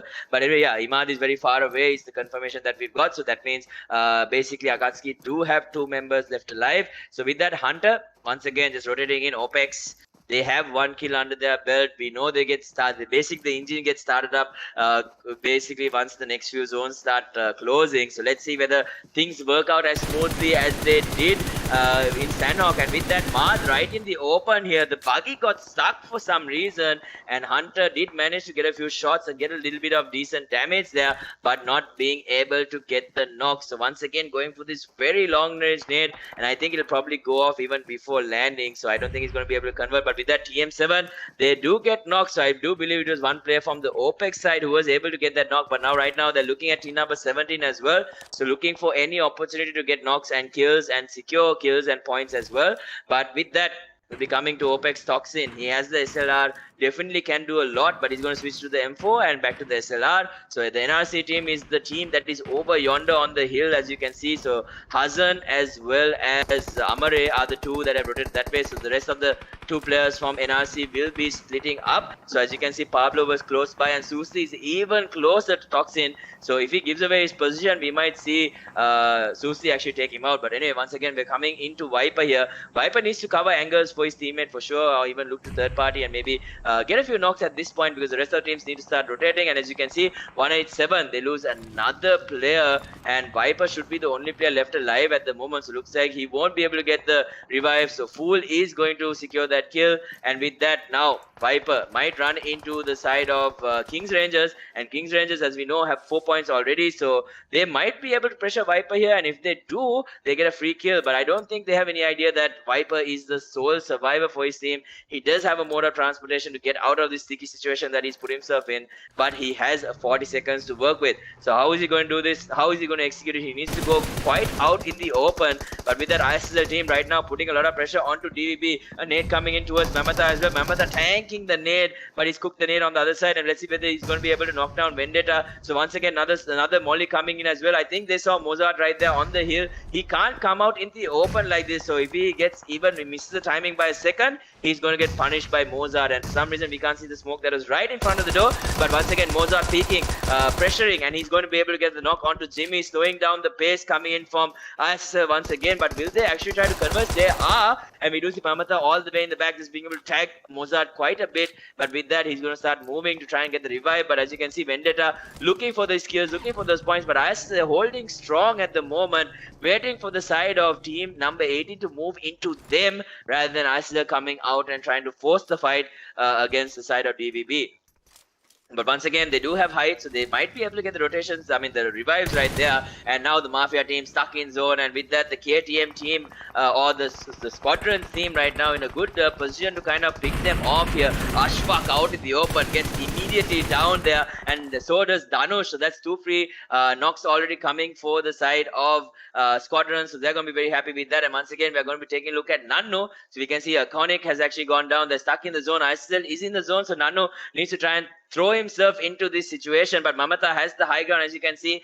And the Elephant, can he stomp on DVB here, or will the Elephant finally lose his tusks here is the question. Smoke comes down once again. Nano might get scouted out, as you can see. Vendetta does go down, so it's a 1-2 situation for ISL. They've lost 2 of their players as well, so this time it's going to be I believe Jimmy as well as Lucifer, from what I can see. But they do have Razor as well as Mamata left alive, so more nades coming in. Will he be able to get the revive is the question on the side of DVB, sorry. So DVB hanging on to dear life. Zone closing in a few seconds. They need to rotate. They have quite a way to go. The nades once again being cooked. So the more nades you throw, obviously the less you hear because of the ringing sound. And as you can see, once again, Melinda does go down to the nade again.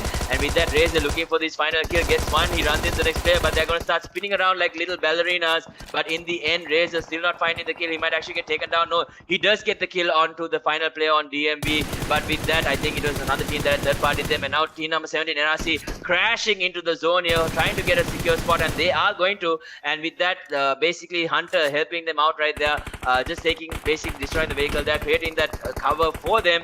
And right now OPEX team has been very, very silent. There's still 22 players alive. They need to convert and get these kills. I think he saw Razor, but he didn't actually shoot him, and Razor does go down. I think Unknown might have an idea. He has an MK with him, so he can do some serious damage if he gets the right angle. They have a compound as well, so they are quite well covered. They might be able to spot a Pablo. They do. Unknown now taking tap shots here, and usually when you hear that MK14, you don't want to peek because that sound is just so terrifying. And with that, we can see Code Blacks also getting eliminated, and I think the ISL team also does get eliminated. I think they have one more player. No, they don't. They actually get completely taken out by Heights there, as far as what the kill zone is telling me. But I think the ISL team did get eliminated. Yes, they did. So I think the last player did go down to the zone, if I'm not mistaken. And with that, Alion right now, the only person on the side of OPEX who's out in the open, secured a spot for them, but actually they need to move in a few more seconds. They won't have too much time, and it's going to be important. Even getting the chicken dinner here, 15 points is definitely no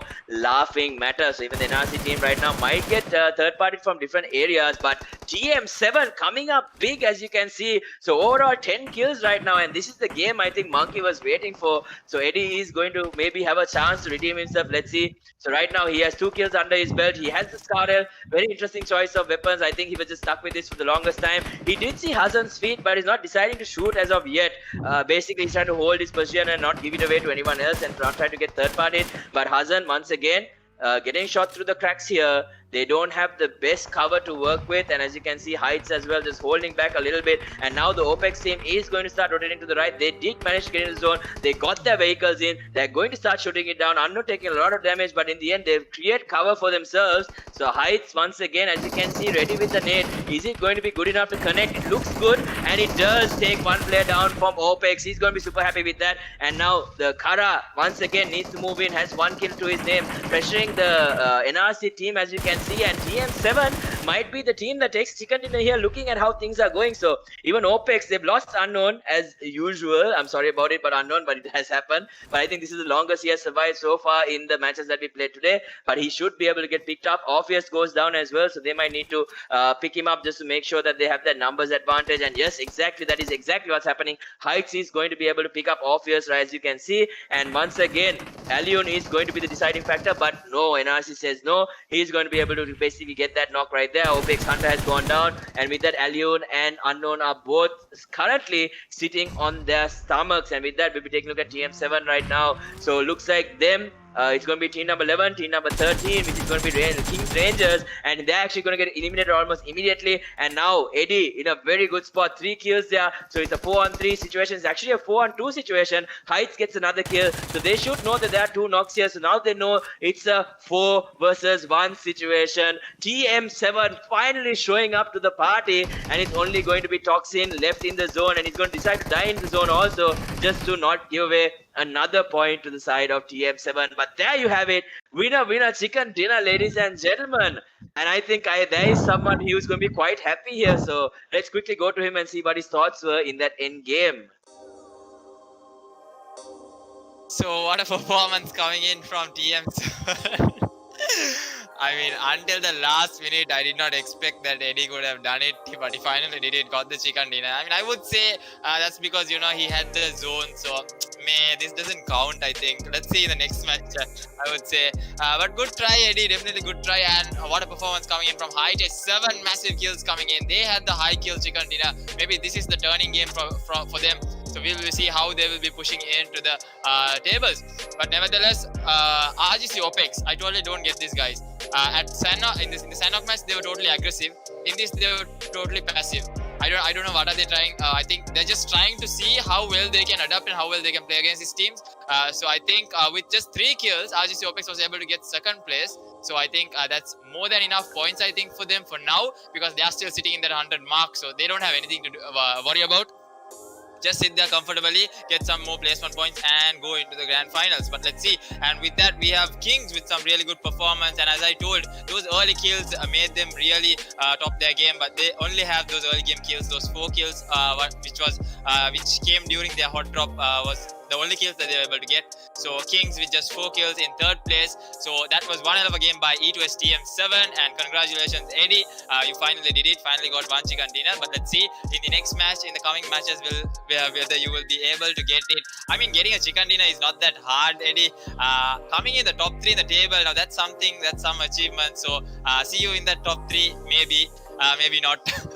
So we'll be right back with the last match. That's going to be Erangel. So stay tuned, guys. One more match for the night to end. Stay tuned. Switch to the best internet experience in Maldives.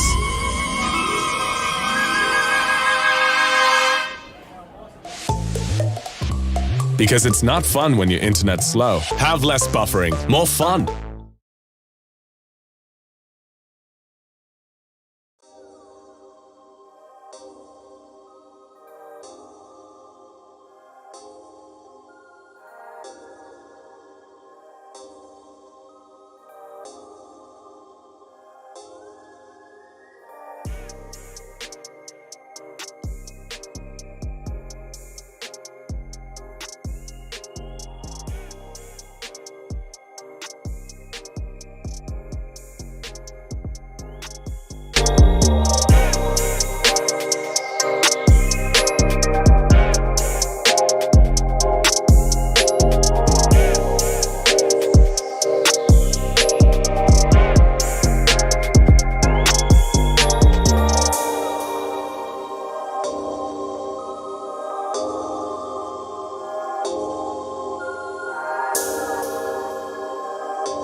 Welcome back to the last and final match of the night. We have day 3 underway. We have Group A and Group C that are playing right now. So we saw 3 interesting matches and 3 different teams get the chicken dinner, but OPEX with their double chicken dinner sitting comfortably with 100 points as we saw. But right now the tables would have changed as E2S TM7 got a dominating performance in Miramar. They were able to get a high kill chicken dinner, I think almost 16 kill chicken dinner. So they have been really impressive right now, as of now only. You hear that, Eddie? Right now only. So let's see in Erangel how well can they perform. Along with that, we have the other teams also waiting to get their chicken dinner, waiting to get their turn and dominate. So Dhaka, what do you think about the last match? I think the last match can be anyone's game, to be honest, because it's a map that everyone really knows how to execute quite easily. Because Miramar is a little more on the technical side, it's much bigger, and obviously rotations have to be made a lot more smarter because there's so much room for error. And Sanhok is also pretty much the same because of how small the map is. So there are a lot of technicalities, but in terms of balance, I think Erangel is definitely the most balanced map, and it's very easy for teams to kind of maneuver. And see, one thing in Miramar, right, when you have vehicles, even then, like usually it gets taken out very easily by just one mech. But if you get a jeep or a car in Erangel, it's much tougher to actually bring down the vehicle, even though you can still do a lot of damage with a 7-point gun. But even then, you know, the rotations are much easier. You know exactly where it is, the locations, you know, it's like the back of your head, and you don't need to be as technical because you can create cover for yourself. And that opportunity itself changes the dynamic of the location of the zones, because usually you would never want to go into an open area and then settle down there. But when you have, you know, 4 different vehicles which you can use to create a barricade and create cover for yourself, it changes the dynamic completely. So I think this can be anyone's game, but I feel like with this game we might see another team win another chicken dinner, is what I feel.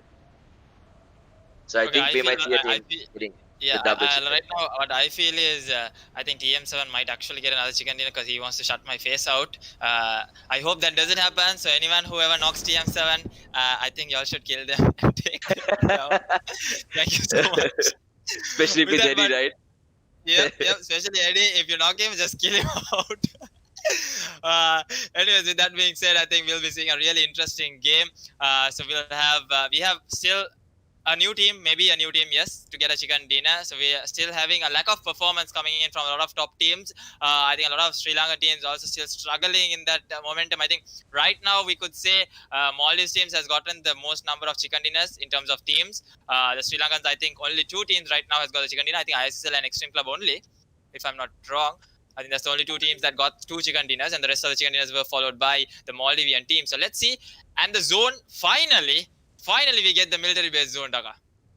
Yeah, actually, it's been a I think this is the first time we got a military base zone in throughout all the Erangel maps we played, and Erangel has been the map we played the most. Like literally every day, you know, we're playing at least 2 of this, while we're only playing 1 of the rest of the games or the rest of the maps. So this is the first time we've seen a military base zone. It's going to be super interesting, but I hope that NRC don't botch their bridge camp strategy again, because that would be pretty bad. I mean, the last time was a little bit, to be honest, it was a little bit embarrassing, but let's see if they can pull it together. They have been decently consistent in terms of their placement, but they haven't really fired on all cylinders yet, so definitely expecting more out of them. And then last time we saw, I believe it was team Xtreme Club who came out on top in the Erangel map, so they hopefully might get that, they might be looking to get those easy 4 points again. I mean, they do have team number 21 quite close by, so let's see whether they're going to be able to convert into points once again, or whether TRQ will get their revenge this time when we head towards Georgepul.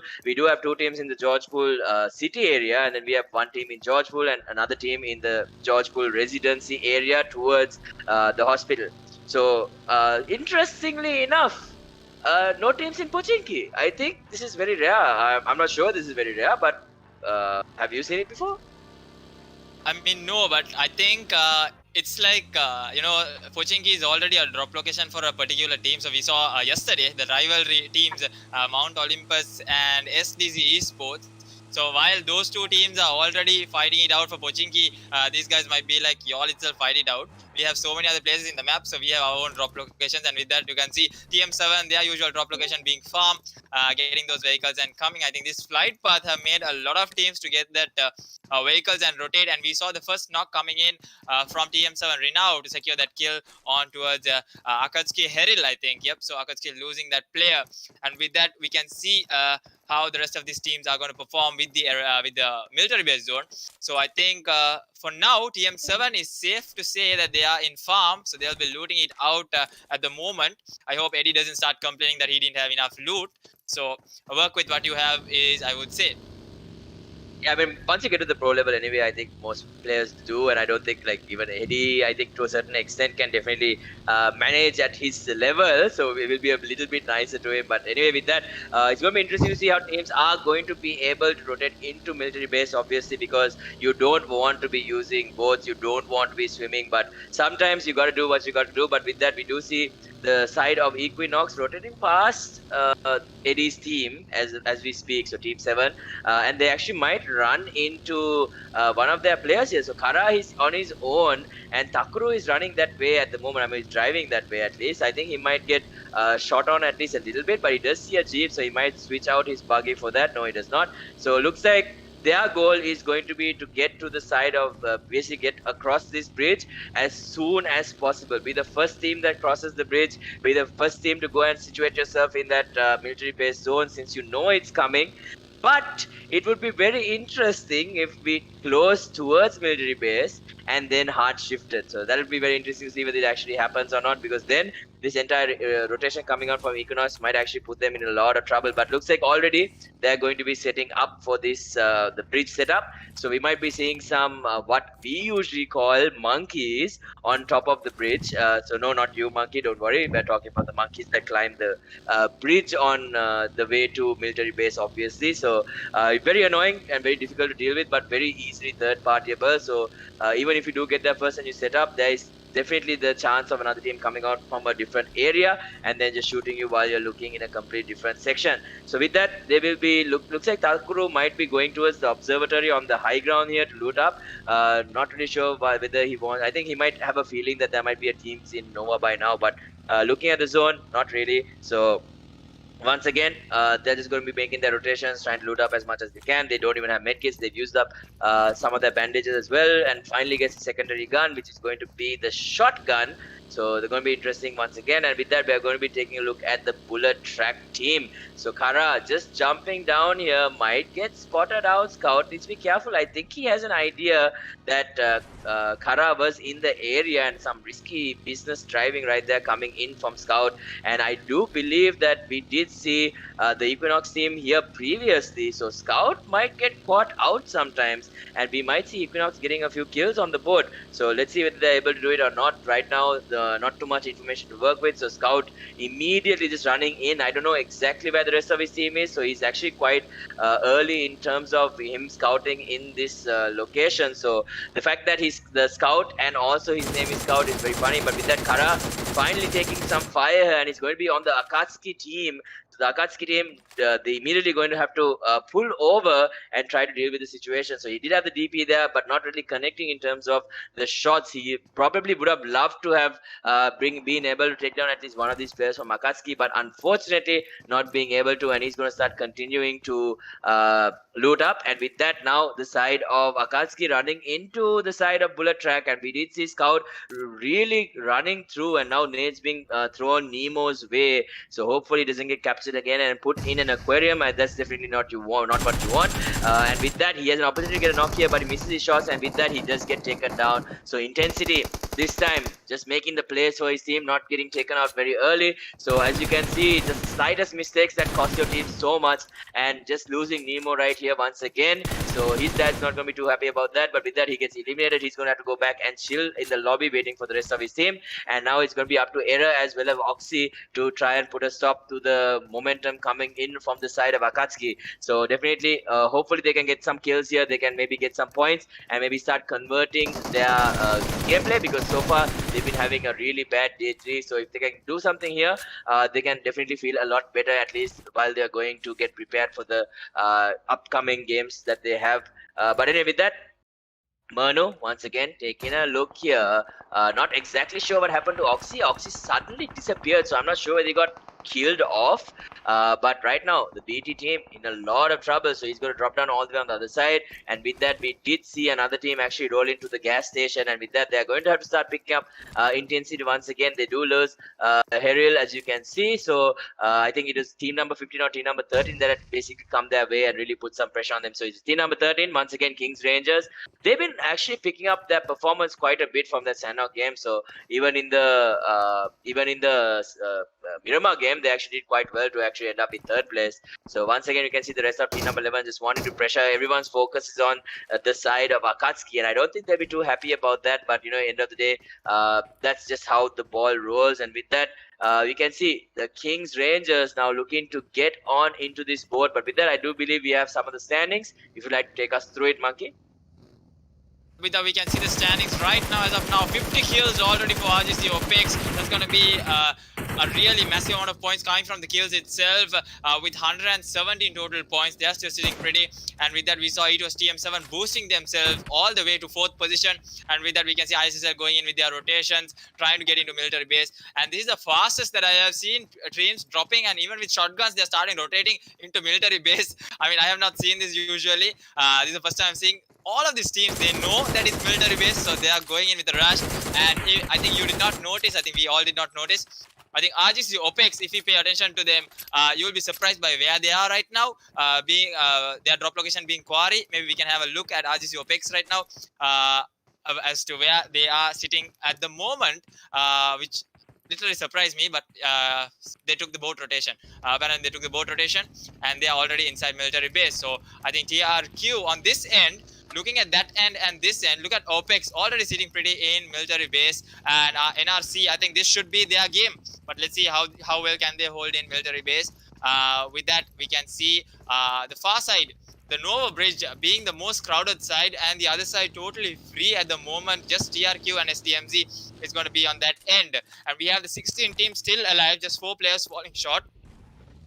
So let's see how the rest of the teams can play through. I mean, I don't think in any match that we would see all 16 teams survive till the end, but in this we see. So these two groups definitely going to be tough. Even tomorrow we might see a tough group, a tough lobby. Let's see which teams come up on top. And still, the triple chicken dinner from RGC OPEX, will we be seeing it from this match, or will they just settle it with a double, or will there be another team having the double, or like Daka said, he'll be wanting to see a new team get the chicken dinner. Yeah, definitely. And with that, we do see the BT team. They've lost 2 of their players. So I think it was one player to the side of AKATSUKI, and the other player went down to the side of ISSL while they were rotating. So we did see Error going down there. We knew that he was making the rotation under the bridge, but getting caught out in the end as soon as he was able to get into the other side. So with that, we do see Blank being able to pressure one of the players here from the side of KTX here. I believe it is the Squadrons team is what the team he is currently located in. But anyway, with that, Scout here, as you can see, one of my most despised weapons. I understand that it's good in the right hands, but I cannot stand the VSS. Oh my god, that gun is pain to deal with and also a pain to use. But anyway, either way, in the right hands, obviously you can do a lot with it. But either way, I don't want to see that gun. I hope he swaps it out for something else. But anyway, with that, we do see the squadron team able to clear out 1 kill here. They're currently just fighting over the loot. So if you remember the scene from Nemo where all the seagulls are just like mine. That's exactly what I pictured in my head when they all started looting that 1 box. But anyway, with that, 187 once again, this time taking another boat rotation, and this time they might be headed towards OPEX's direction here, because they were on the far right side. So it's going to be interesting to see where they rotate. So looking at where they are near team number, the rest of their team. So they've actually held this position, and we see Thuli and Viper currently just docking in here. And with that, the Code Blacks team also doing the exact same thing. So the Core Blacks team might have to fight for their position here against the side of 187. They've been facing down quite a bit throughout this entire series, but let's see whether this time they are able to convert it into points, because most of the time they just stare down at each other and then start rotating. But anyway, as of right now, once again, taking a look at the MaFiA team. So looks like all the teams have decided, or most of the teams have decided to take that, boat route. At least a minimum of 5 teams have taken the boat route. We saw 3 or 4 teams rotate very, very early, and with that we'll probably see some teams rotating late as well. So once again, the teams that are still outside of the bridge, so you can see the side of Xtreme Club getting pressured by Team 7 here. So Eddie in a 1v1 loses it to Hellcat, and let's see whether they do exactly what Monkey wants and finishes him off. But we do have support coming in the side of Renew. I believe it's very difficult to pronounce his name. I'm sorry, but with that, Hellcat on no HP still hasn't connected with the bullet. I am not sure how he's alive, but as we mentioned that he does go down. So Eddie does live to see another day, and in the meantime, it's going to be Kara Heights, as well as it's going to be Kara and Heights actually up against Tadashi here. So last time we saw Tadashi almost being able to pull off that magical 1 versus 4, which we are yet to see, I think, in this entire tournament. But anyway, with that, let's see whether he's able to do it. And with that, we have Cruz on the left side as well. So they need to be worrying about that crossfire, obviously, and they need to be worried about a nade as well. So maybe spreading out for a bit might be the best option for them. And now Tadashi is just going to quietly stand there and wait until team number 11 basically decide to make their move. But I don't think they'll be able to stay here too long, because they need to get into zone and then they have to deal with the campers as well, or at least try to find some sort of miraculous boat that's going to magically appear for them to rotate onto the other side. So if they take too long, it's going to be very, very difficult for them to get into this military base zone. And with that, we're taking a look at Equinox finally. So they've been quite silent, as you can see, and they're actually going to be running into the NRC team, it looks like, or the NRC team is actually rotating to their side. Takuro doing something very interesting, so he's going to drop off the buggy and now start rotating on foot. So looks like they want to work in basically pods of 2, and that's what we're going to be seeing. So it's going to be Takuro as well as Bishop on one pod, while Senar as well as NBR actually going to be the other pod. So I believe Nabi has taken his leave and their reserve player has kind of moved in, unless Nabi was the reserve player and NBR came in. But anyway, either or, Haita is actually going in for the rush here, but I think Tadashi had already gone down. Yes, so with that, Tadashi does get killed off. So in the end, they do lose 3 on the side of Xtreme Club. So looks like the chances of getting that chicken dinner once again in Erangel is going to be lost quite unwillingly. And with that, we'll be taking a look at Akatsuki. So we know the only player that they lost was Heril, who had to face off against the side of Team 7 there, as we saw previously. But in the end, let's see whether this trio can get it done for their teams. So right now, in one of the most powerful positions in military base, I mean, there are certain locations you can get, but in terms of teams coming into military base, this is probably one of the strongest locations you can hold down, just because of the fact that it's so difficult to approach from almost every side. So the closest chance you have is obviously this giant factory part near military base, but even then you do have to use at least 3 to 4 smokes, and with high ground you can always spot someone moving in the zone in the smoke. And with that, we can see Fool with some pre-fire coming in onto Zan here, and he's going to be able to burn him a little bit, I think. So it looks like Zan is able to move just before the Molotov actually connects. So the aggressive movement coming in, smokes actually put down by Zan as well. He's currently getting sandwiched by all 3 of the players coming in from STMC, cooking a nade as well. So how is Zan going to escape from this position? He almost runs into the nade, almost thinking he wants to swallow it. I believe that was a scene like that from Captain America. So definitely doesn't want to be the hero here. He just wants to survive and wait for the support coming in from his team. And now Fool knows exactly where the rest of his team is. So they're basically playing a 3-1 split, as you can see. So let's see whether they can convert it into points here. Can Fool get a knock? Can Zan survive? Will team number 21 eat the dust, or will team number 22 eat this dust here? So it's going to be a very intense fight there, definitely. But with that, they need to be very careful with how they approach, because if Jelly gets too far forward, the rest of the side of team number 22 or TRQ is going to be ready to pounce. But with that, Nate coming in, might want to bounce it off, doesn't know exactly where he is, does not connect, And with that, Zan does get taken down by Fool finally. So Fool finally getting that access point to bring down this one player from TRQ, and he's right behind cover. So I think they should be able to finish him off quite quickly. And with that, we can see the rest of the team just looking to make a decision here whether they want to secure this kill, maybe try and take the fight against team number 22. And with that, they've actually moved forward. It looks like they've taken the vehicles and they've rotated out. So it looks like they've left Zan to actually fend against the wolves for himself. And with that, Thuli once again just driving up onto the high ground with the rest of his team. 187. They've had some decent performances, but the moment they park the vehicle, as you can see, Thuli is going to get taken out. So third party does come down, and with that, will they be able to build enough cover for them to pick him up is the question. I don't think so. So Thuli does get taken out. Not sure exactly why they want to try and take a stop here. So it looks like it was Mad here with another kill once again, adding to his total kills. He's been performing quite well in overall in terms of solo performance, but the team, I think they're looking for that comeback obviously in this one. So once again, we'll be taking a look at team number 20 this time, the OPEX team. They've already rotated. They are holding down these warehouses on the outskirts of military base. So not a bad option, to be honest. I mean, they can keep the vehicles in cover, as you can see. And with that, Mad once again, just with some amazing presence, as you can see. So he himself has already secured 2 kills for his team. So they have overall 4. And mind you, they're playing with a trio. And he needs to be very careful because he can get shot from behind. And I think he does have an idea that Shiny is around. But I don't think that nade is going to connect. I don't think he can get that far, to be honest. So Shiny should be in a pretty decent spot in terms of cover. I mean, right now he's sitting behind the buggy, so they have no information due to the smoke, but he can always get onto the buggy and start rotating and try to meet up with the rest of the side of Code Blacks. But with that, Mad trying to look to take out the buggy as well, I believe. So with that, we do see that shot. He has moved forward.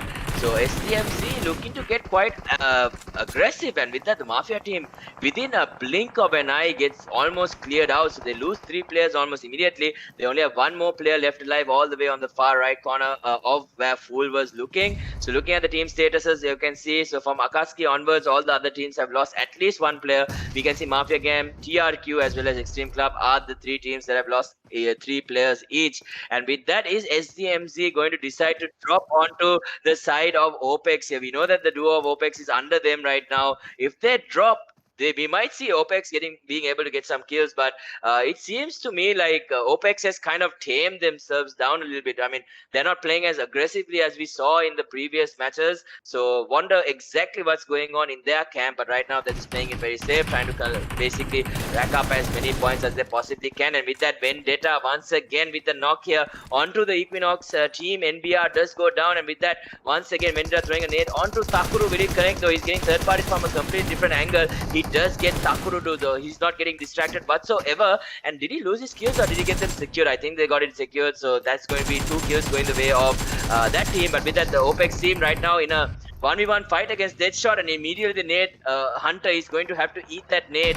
So he does get killed off, and now Aeon also quite low. He does get 1 kill though, so he's going to secure that, but immediately gets traded out. So at least he was able to get that 1 kill, and now it's going to be Toxin as well as Unknown, the last 2 remaining on the side of OPEX. So something's going wrong for the teams on the top at the moment, but they still have players left alive. So due to that reason, they can definitely make an impact in this game. So Unknown, as you can see, has left Toxin behind, and he has made his rotation, so he's going to be the one. But Unknown close behind, not going to be the one to be left behind. And with that, we'll be taking a look at Team KINGxRANGERS up against the ISSL team. So they've lost 2 of their players as well, and now Scout with the extended mag on this VSS, as you can see, looking to get these kills. He's almost out of ammo, and he gets taken out. The VSS play not paying dividends for him, and now it's only going to be Oxy left alive. He's going to get shot by team number 7 from the NRC team. He gets taken out by team number 11. So team 7 getting another point on the table with some really good placement. And with that, from KINGxRANGERS, Podda dropping down 2 from ISSL, trying to secure the kills once again. So they are also not in a great spot. As you can see, Razor as well as Mimra also somewhere else getting knocked down. So Jimmy is the only one left alive, I think, on the side of ISL. And with that, the AKATSUKI team I believe the Akatsuki team, looking at it, looks like team number 10 is also in the zone. I believe that was the OPEX team. And team number 14, it looks like, or team number 17. But with that, TRQ does get eliminated. And with that, we can see Jimmy just sitting in the zone, trying to go for that heal battle. He has another 3 med kits, so try to at least get some placement points. As you can see, team 7 right now on the high ground, just pressuring everything that they can see that moves. So Hazan has gone down. So will they be able to bring down Pablo as well? The moment the smoke goes down, everything is going to be definitely very, very much difficult. So team number 12 also gets eliminated. So team number 17, once again, we just have one player, Pablo, just hiding in the zone. And now DVB looking very, very strong with 11 kills at the moment. So they've been doing work in the sidelines. So ISL losing the last member with 6 kills. They're going for that heal battle, not really working out. And as you can see, STMZ also now securing that 6th kill right there. And Fool is going to be the last man standing for them. So team number 11, as you can see, looking to converge on this team number 17 location. But with that, Fool's getting to the buggy. He's going to try and keep this place as his cover. But will Pablo get taken out, or will Pablo be able to pull off a miracle here? And with that, Vendetta using those smokes to start moving forward. As you can see, team number 11 right now getting pressured from a completely different team, but they are able to eliminate NRC, I believe, and even 187. The team gets completely removed from the equation. So team number 11 and team number 18 in a very good spot. But as you can see, as I mentioned it, now 2 of the members from team number 18, DVB, is going to get eliminated and sent back to the lobby. So they still have 2 players left alive. The zone right now looks to be in favor of Eddie's team once again. So if they do manage to win, I think Monkey might have to eat his words. So he's not looking too happy at the moment, but anything can happen. So team number 12 also looking at the far left. They might be able to get a few knocks onto team number 11 here, but I think Reno has an idea that they are on the left side. So now we just got the notification that the NRC team just got eliminated. And with that, we do see the McLaren once again getting picked up. Is this going to be the first back-to-back chickens that we see from a team in 2 games in a row? So right now, I think maybe Eddie might be right. Maybe all they needed was just, a little bit of practice, a little bit of warm-up, and suddenly they're waking up. They did manage to climb all the way up to the 4th position, but let's not count them out. The Akatsuki team, also the DVB team, very strong teams for sure. So let's see. Vendetta is going to almost get caught out in the open there. Kara just missing out the chance to get that knock, but I believe Eddie was able to. And with that, they do clear out the DVB team. So that's going to be another 2 kills going the way of Team 7. And now it's going to be a 4 versus 1 situation. And guess what, Monkey? Team 7. Winner, chicken dinner. And there you have it, ladies and gentlemen. Your first team to win 2 games back to back. And it was a team that Monkey did not want winning. So what are your thoughts right now? I would love to hear from you. I'm thinking, where should I go and hide my face right now? Okay, anyways, Eddie, well played. It was a good game. It was a tough game, but you still came up on top. So, like you told, you got the double chicken dinner, and this was the first time that we saw a back-to-back chicken dinner coming in from E2S TM7. What a game indeed. And Heightes, I'm sure he's going to pull through in those kill leaders, which we'll be seeing. I think he pulled off 2 amazing games. I think a 6-kill game and a 7-kill game. So that itself is going to be 13 kills, and my god, I don't know how much damage has he done right throughout the map. He had the DP, he went on in a killing spree. So amazing plays coming in from TM7. As expected, they are in form right now. So them, RGC, OPEX, ISSL surely going to top up the table. I think TM7, this was the game, a much needed game for them to come into that top 3 spot. So Eddie apparently is proving me wrong in so many points right now, which is really embarrassing for me, but okay. I mean, it happens. That's Caster's problem. Anyways, it was a really, really good game. So we might actually have to get Eddie for some words over here. I wonder what he'll have to say to me. But let's see. So we'll be back after a small break. We might be able to get Eddie on. So let's see. We'll be back after 10 minutes. So stay tuned, guys.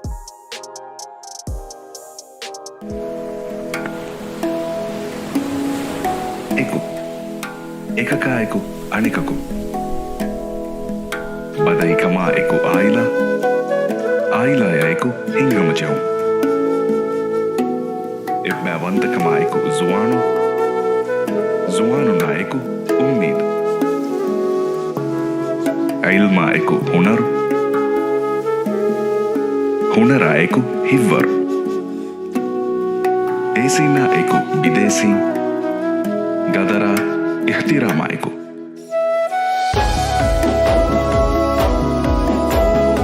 Eawasha eku miyawa.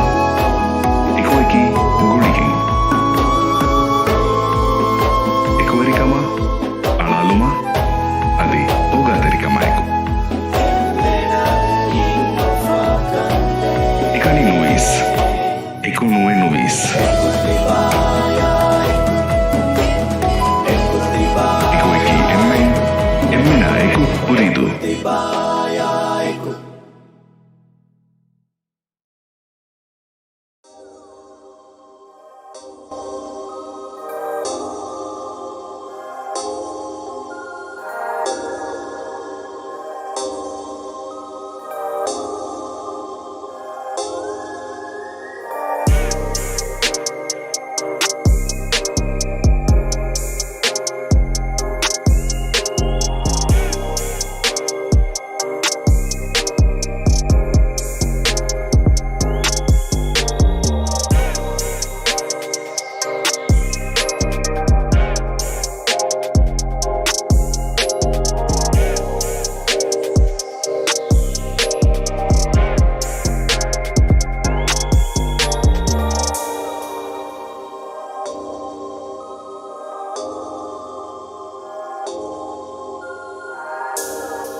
So here we guys, we are back again with the double chicken dinner team captain. That's going to be Eddie, who I always knew was going to get the double chicken dinner. I always had the confidence in Eddie. So Eddie, after first bad day, the first day you played, you had a really bad day. You were telling that it was not going so well for you, and now you have a double chicken dinner with a comeback, surely making it to the top 3 in the overall table. So what do you have to say? What went wrong in the first day that you corrected in the second? I have enough practice. That's why it went Okay, so bad. Okay, and what would you say to your competitors now? Probably, I think RGC OPEX and the rest of the team is there. So they are the competitors that you have. I think RGC OPEX, ISSL, and NRC. NRC being your Susti, being your best friend. They are also pretty much performing. Yeah, they are not bad. They are very good. They actually have better practice than us. So what would you like to say to your competitors after the day 3? I mean, what in the end, what do you want to achieve from SWPL? want to be the winners, of course. Okay, What so did then you say? we have... Can you say it again? Okay. No, Eddie, you know, deep down in the bottom in my heart, I always knew that TM7 would get the double sticker. I mean, it was a really good game, especially Hightails. I think he was the MVP in both matches, in both occasions. He is the best. So Hightail definitely being the best right now, and you heard it literally from E2S TM7. They are here to win it, so we'll be seeing them definitely in the grand finals if they keep up with the performance. So I think they'll be coming back in with their matches next week. That's going to be, I think, the day after. But let's see how E2S TM7 performs, and just letting everyone know that I still have confidence in E2S TM7. Eddie, I have confidence in you. Thank you so much, Eddie, for coming in. So with that, we'll be Thanks, ending guys. Bye. in 3. Oh yeah, also, what would you like to say to your supporters? Okay, so that's it, Eddie. Cross path with us. Seems like Eddie is really shy, and he's back here. I mean, he will definitely be back with some dominating performance. So thank you so much, and thank you so much, Dhaka. We had an amazing night, an amazing game. So we'll be seeing you all tomorrow. So stay tuned. We'll be having B versus D. Let's see how those games go, and we'll be having the overall table tomorrow. So stay tuned, guys. Thank you so much, everyone. You're watching South Asia Wildcard Region Season 1. See you guys. Good night. Switch to the best internet experience in Maldives.